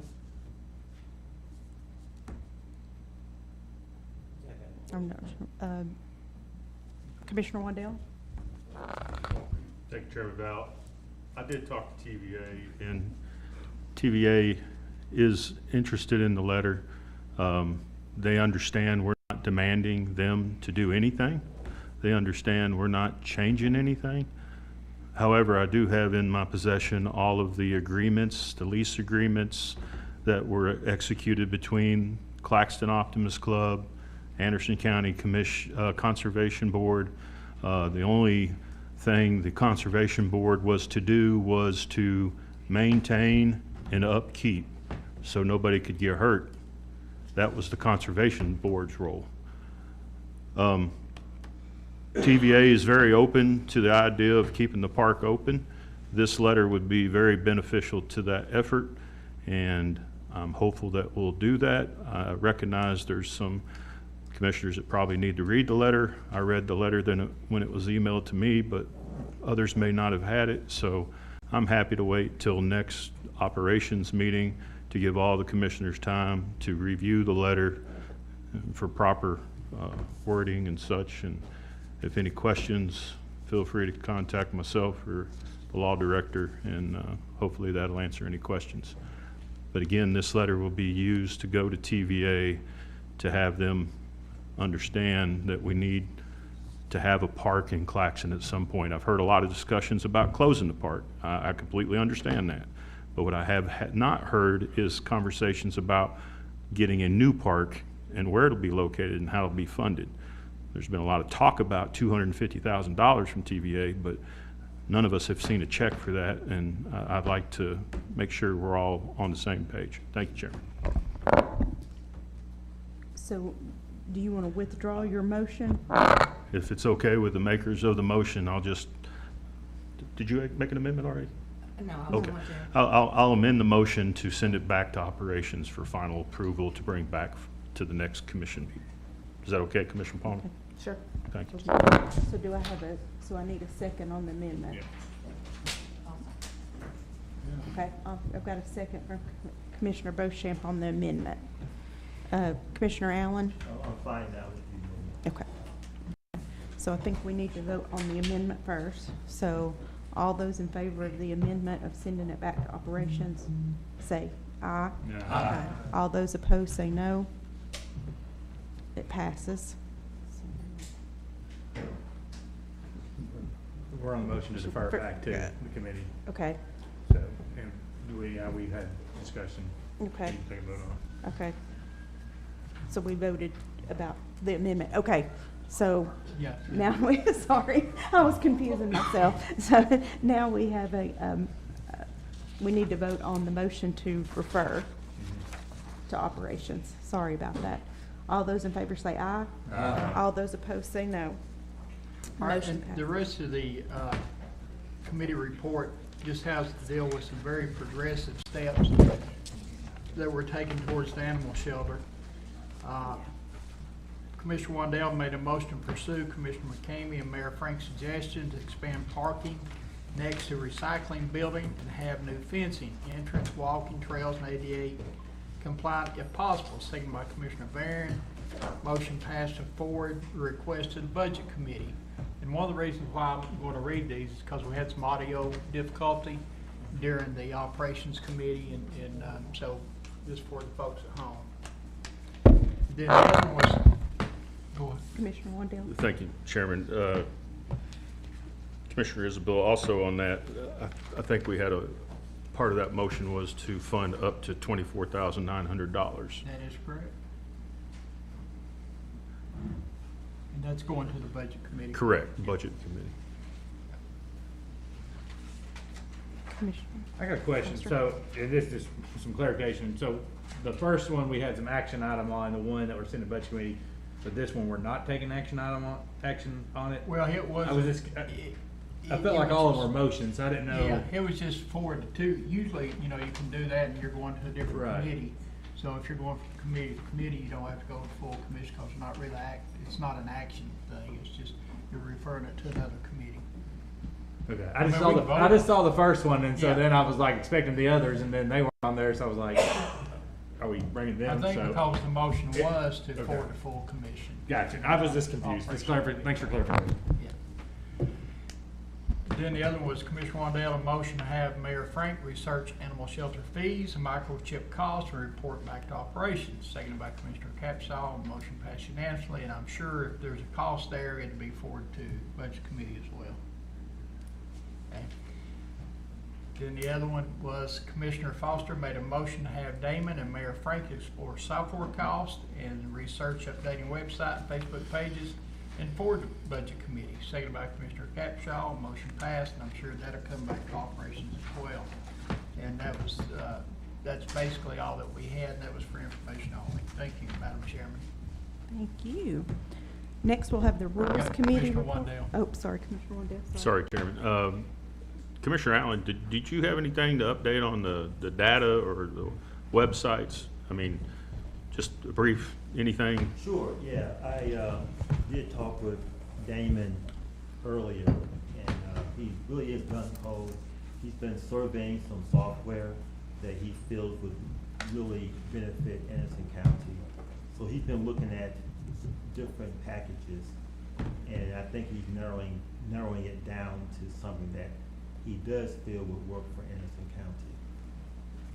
And then if I may, I guess he'll come back to the Budget Committee and present that, probably? I would assume that he would do that, yes. Okay, thank you. I appreciate the update. Thank you, Chairman. Next up, we'll have the Rules Committee report by Commissioner Foster. Yes, so we had two action items that came out of Rules Committee. First one, we made a motion, Commissioner Foster made a motion to replace Rule 15 with the following. Any committee member who is absent for 3 successive meetings may, subject to removal from office, the member will receive at least 5 business day notice of the meeting, at which the motion for dismissal is presented. The motion must be approved by a majority vote of the committee membership and be considered further by a full commission upon written appeal filed within 5 days after the vote. Any member may resign from the committee and the seat will be filled at the next commission meeting. And the law director helped us with the language on that, just putting the timetable with some language that Commissioner Smallridge came up with, and just putting a timeline on that. So if somebody does, there is a process in place now. If somebody misses 3 consecutive meetings, instead of you will automatically be kicked off the meeting unless the first language kind of more vague that, well, the chairman of the committee could say no. So this puts it in a process, but people can resign at any time. It just allows us to appoint at the next full commission like we did tonight with Fire Commission. I'll answer any questions that I can remember or any other board committee members. Any Well, Commissioners? my question is, what I just heard was removed from office. That's what I said. Yeah, we probably want to change that. Yeah. From removal from committee Yeah. instead of office. Good catch. Because I'm just going around the room. You're gone. And I'll make that motion, well, yeah, I'll make that motion that we accept this thing with the change from office to from committee. Okay. I have a motion from Commissioner Foster, a second from Commissioner Allen. Any other discussion? All those in favor say aye. Aye. All those opposed say no. No. We do have 1 no. The motion passes. And the second action item we had, Commissioner Beauchamp made a motion to include in Rule 17 that any candidate considering running for office will not approach the podium in campaign attire. The cameras will be shut off during all when people come talk to the podium. The cameras will be shut off. The audio will still be going, but the cameras for anybody speaking during the 3 minutes or the Appearance from citizens, the camera will be off, but the audio will still be on. Is that correct, Commissioner Beauchamp? How that, I just want to make sure I got your motion right. They will be heard, not seen. Yeah. Does that have to do with me? You talk about when we're up here. Yes. And we asked while we were at Rules Committee, they said we can just put a black screen up. Yes, I mean, I don't know, is that? Or just not turn. I'm out of place, but is that against like having a public meeting or something? I don't want to make sure. No, it's not against the rules, and I'll let the law director speak on that about the pub. We're still giving them public time. We do not have to record this meeting, correct? I'm just gonna let the law director speak because I'm not gonna be the one. The only thing you want to avoid is you have one candidate show up in their T-shirt to speak about anything, and then suddenly every candidate is entitled to time. So if that's the case, then we talked about narrowing the shot. We talked about taking it off the screen. You could even focus on a seal of the county, for that matter. Just not show the individual, but you would hear the individual. If that's a... Yeah, well, because we need a motion. Yeah. Well, and I'll make the motion since it came out of committee and I'm representing the committee. Okay, and you'll second, okay, and then Commissioner Isbell. Well, and part of my question was Channel 95, if they can do that, and then what, when people come to the podium, they're coming to address the Board of Commissioners. So what if they go up there and say, you know, I'm Michael Foster, I want you to vote for me and not the other guy? So what difference does that make if they're saying that or you're showing a T-shirt? Could this be a personal call of mine? If you're just trying to avoid a slogan on a T-shirt or so forth, this is about politics. Like people coming in basically showing their, you know, vote for this candidate, et cetera. If they don't have one on the back of it, you know, just shoot it from the back. I mean, I'll do whatever y'all want to do on it, but I mean, I'm trying not to make it look like just go to a blank screen. Sometimes that stuff can cut out a lot. Clarify. Okay. Clarify. You clarify. So from your angle, can you just do the shot of just commission Yeah. and not take a black screen? Does that make that easier on you? Yeah, and it would just help with, because there is a chance with some of this streaming stuff, if we go to a hard black shot, it seems we're all fair, and it can sometimes kick off some of Good it. point. Good point. Okay. The law director can answer. On the vote for so-and-so, would that just be called out of order? They'd be out of order, But sure enough. So once it's said, you can't bring yeah, it No, back. you take it can't bring back. it back. You cannot unring that bell, but, I mean, Okay, Commissioner Allen. I'm not sure you can censor speech beforehand. I would be voting no for this. This rule to me is very, very vague. And I think there's a lot of some of it is more very, very subjective. We have gone from having a video down to now a audio, which people can also skirt too by just saying some things. So I think we go from a video to audio. What will we go to next? Carrier pigeons? I think people like to see and understand what this commission is about. I don't like the idea that we're trying to enforce some kind of dress code. I think that we're impinging upon the freedom of expression for the citizens of Anderson County. So I will be voting no on this because it is very, very vague. From our conversations here, it's very, very vague. And I would advocate for a chairman or a chairwoman that would call someone out of order if they felt that person was out of order. But trying to have the angles and going to black screens and not showing this and not showing that, it puts a burden on the ACTV people. And we as a commission, we should call the person out of order if we feel that way. So I'll be voting no. Commissioner Val. Thank you, Vice Chair. I think I'm confused, and it's probably my fault. I heard conversation when this was first being brought up. Are we saying only people who are wearing political attire will be not on camera? Or are we saying from now on, under appearance of citizens, anyone that comes to the podium will not be on camera? correct. The way it passed in Rules Committee is that the camera will no longer be on the podium during the presentation. If you can do Okay. a shot of just full commission, it sounds like that's the easiest for Channel 95, but it would just be the audio. But the apparel would be no longer wearing like political apparel So in the room. the camera's still gonna be on them during proclamations or presentations and stuff like that. It'll just be on the agenda under appearance of citizens that Andy or one of them will have to know, oop, I gotta turn Audio the on. camera this way. Audio only. So, a while ago, I was told after we've had incidents here and there in the ring where people get a little too excited sometimes. I was told by Jay years ago, I said, Jay, what do I do? He goes, you be up there in their underwear dancing around. You gotta have the camera up and you gotta have the audio up. That was about an exact quote. I kind of take it down a little bit. But, what do I do? And that's what they said I'll do. Now, if there's a new opinion on it, I'm cool to go along with it, but I feel like I'm dancing on the line of, you know, I don't want to show that person. That's their fault for coming in the room. If you ask me, they should probably not do that. And I'll agree with what he said, that maybe they should, you know, y'all tell them that, hey, you can't wear that here.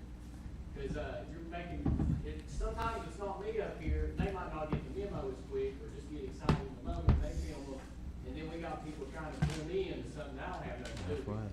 I'm just trying to film it, so, you know, I don't want to step on toes, but at the same time, I don't want to get so far back that I look like I'm just, you know, not doing my duty either to make it all public. Because part of me feels kind of, if you don't see them up there, we're kind of getting into that, that's just me, I don't want to speak too far on I feel like we're tap dancing on the line, you know, we're censoring. We're getting close. If you still hear them, you hear them. That's fine, but I can't just, you know, make the system go to where it goes to black. It's kind of weird. I don't know. But like I said, y'all make the call. I'm not a commissioner. Okay, Commissioner Beauchamp? Yes, the way that we understood it in rules is we do not have to record the public appearance section. We don't have to even have the audio. We did the audio, and I've had a lot of people, they don't even want to come to this podium because they don't want to be seen on TV. Now that the TV is going to be blank, they feel more comfortable coming before commission because they don't want people to see them, their neighbors or whatever, if they have to complain, if there's a legitimate complaint. So the way that I understand it is, we don't have to record that part. We don't even have to list it. We're conducting county business, and we only have to have the recording and the audio when we're voting on stuff. So when we get down to that second section, right under the appearance of citizens, that's when our business is done. So we're still keeping the audio so everybody can be heard. It's just not everybody needs to be seen when doing this. And I think more people will feel comfortable coming before this podium to address us if they've got a legitimate complaint. If it's about, you know, their neighbor or a noise complaint, or, you know, we've dealt with everything up here, from zoning issues to all that. And some people are very uncomfortable coming to that podium in fear of retaliation. So I think that brings more people to the table to tell us their views and want to feel a part of the process. Commissioner Barron? Yeah, I didn't see this as a big problem. I mean, you know, if people want to address us, they're in public already. I mean, you know, I can't imagine not wanting to be seen per se, but at the same time, you know, if you got a grievance, you can make a grievance. I mean, send a letter or something, you know, that sort of thing. I mean, we limit the number of appearance of citizens whenever there's a large group of people complaining about one thing. I mean, you know, I think, frankly, they all should be able to speak. If it takes us all night, you know, people that have grievances should be able to come to the podium and speak. I mean, we don't have to like what they've got to say. I mean, you know, us Marxists are for free speech, you know, no matter what they say about us.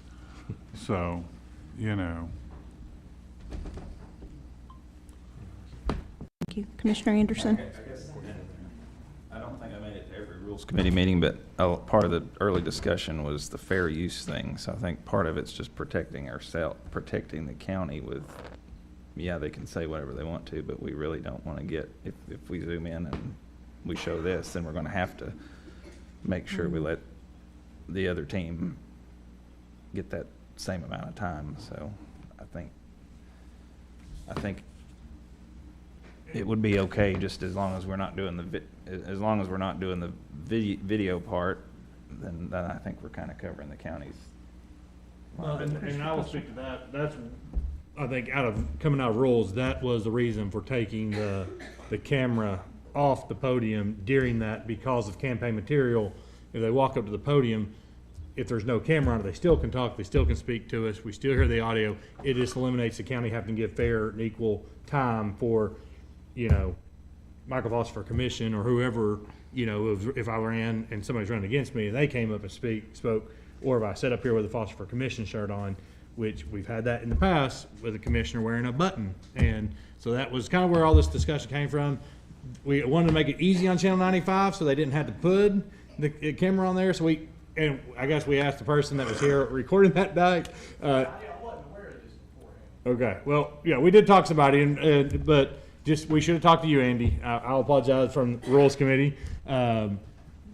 But that's why the whole discussion of just taking everything off the screen, because it would take the guesswork out of Channel 95 going, do I record this person or don't record this person? If we just do the whole appearance by citizens, takes it off the camera, then that eliminates us messing up and putting somebody on that we shouldn't put on.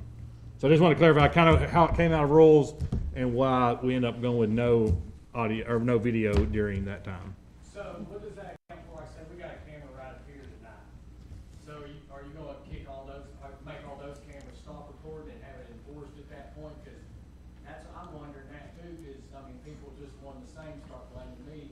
Well, they said they weren't going to have it, but now now somebody else has got it up here, wanting their photos. That's why I'm saying, I don't usually have anything to say about much, but it's just kind of odd. It seems to me, I don't know. Like I said, I'll do it if y'all want to do it, but I don't know about going straight to a black screen. I hate to say it, just artistically, it just takes all I do the night, then you say, well, let's go to black, just put somebody up there. I don't know, like I said, but, if there's a way I just shoot from the back, I'm fine with that. That's a good agreement to me, but, people still gonna know who they are. I hate to go to just a blank screen. Maybe I'm too far over on that, but, where I stand. Commissioner Nisbet. Maybe you should take it back to rules. Well, that's what I was about to say. So we can talk to Channel 95. Okay. So I understand it came out of Rules Committee. I present it as the Vice Chair of Rules Committee tonight. So, but I will remove my motion and refer it back to Rules Committee so we can talk to Channel 95 for more clarification, so commissioners will be more comfortable with what we're discussing. And I think you were the Yes. second. Yeah, I think, We already had appearance of yeah, we already citizens. had appearance of citizens, so. Madam Chairman, I just wanted to kind of follow up and say the intent of the Rules Committee and sitting in the meetings was just to protect the county from charges of the equal time doctrine. And so you don't want to have other candidates out there who are saying Anderson County's giving an unfair advantage to candidate X because they're letting them on TV, and those are my tax dollars, and that was the purpose behind that motion. And so, and it might be something too where, I could do some research, maybe Mr. Brooks could help with some research from a federal standpoint, because surely, we don't want to do anything to violate, free speech, but it was just to protect the county from stepping on other people's rights, so. And, Madam Chair, the FEC is what we need to look at, because while we're on TV, you do have to provide a candidate with equal time, or you're in violation of FEC rules. We'll have some more conversation. Yeah. We're going to defer it back to Yeah, Rules that's Committee. defer it back to rules. I'll talk to them after. Okay. Okay, thank you. And I will answer the question. We can't control somebody recording something with a cell phone where we can't control Channel 95 on what we put, because that is what the meeting, but somebody records something on a cell phone, we have no control over that. Just to answer that question that was out there. Okay. Have anything else? Nope. Okay. Just motion to defer. We got Yeah, a- okay. Oh, so you And changed she your. was, yeah, and she was my second. So Commissioner Foster made a motion to defer, Or refer back refer to, back to and then Rules Committee. Commissioner Beauchamp seconded it. So all those in favor say aye. Aye. All those opposed say no. It passes. Next, we will have As on the Rules yeah, okay. Next, we'll have a Records Committee minutes. Nobody's here to present those. Madam Chairwoman, Go- I don't know why that's on the regular agenda. It might have just been intended to go into the consent as a record because all of those actions have been voted on. Okay. The shelving, the books, that has all gone through Budget Committee. Okay. Okay, next is the opioid committee, and it's kind of the same thing. Everything that's in there, there's no open action items. Everything has been taken care of. Most of this has been voted on during the budget since it's contracts and coming out of the opioid funds. So we really don't have anything to report other than just presenting the minutes. So that's all I had. Is there any unfinished business that we need to talk about? No unfinished business. We already took care of the new business with the Tennessee Safety Action Plan. Any announcements? I have a couple. One, it's National EMS Week, so May 18th through the 24th. So if you have an opportunity, share your gratitude with our EMS folks for their hard work. On Monday, May 26th, we will have the Memorial Day event here at the courthouse at 10 a.m. in front of the courthouse. On May 23rd, the health department's mobile health clinic will be in Rocky Top. They're going to be offering some vaccinations for Hep A and B from 2 to 6 at 445 North Main Street. And then on May 29th at 6 p.m., thank you for allowing us to do this at the Senior Center after hours. We will have that foster care learning event to try to tell interested folks like what it takes, and then we'll have a family there to talk about what it takes to foster and answer some questions. Thank you, Mayor. Commissioner Isbell? Yeah, I just want to acknowledge 123 years ago today, the Fredericksburg mine disaster happened. It left 3 male adults in that area. Wow. Any other announcements? Do I hear a motion to adjourn? Motion. Okay, we're adjourned.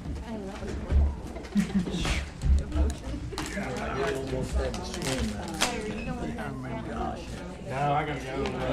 Damn. Up recency for some meeting. Damn. I'll leave in the morning. You're gonna leave us up there to have to deal with Tyler by ourselves? Yeah. He'd show up in the meetings. I know, I'm so mad. Oh, you don't get me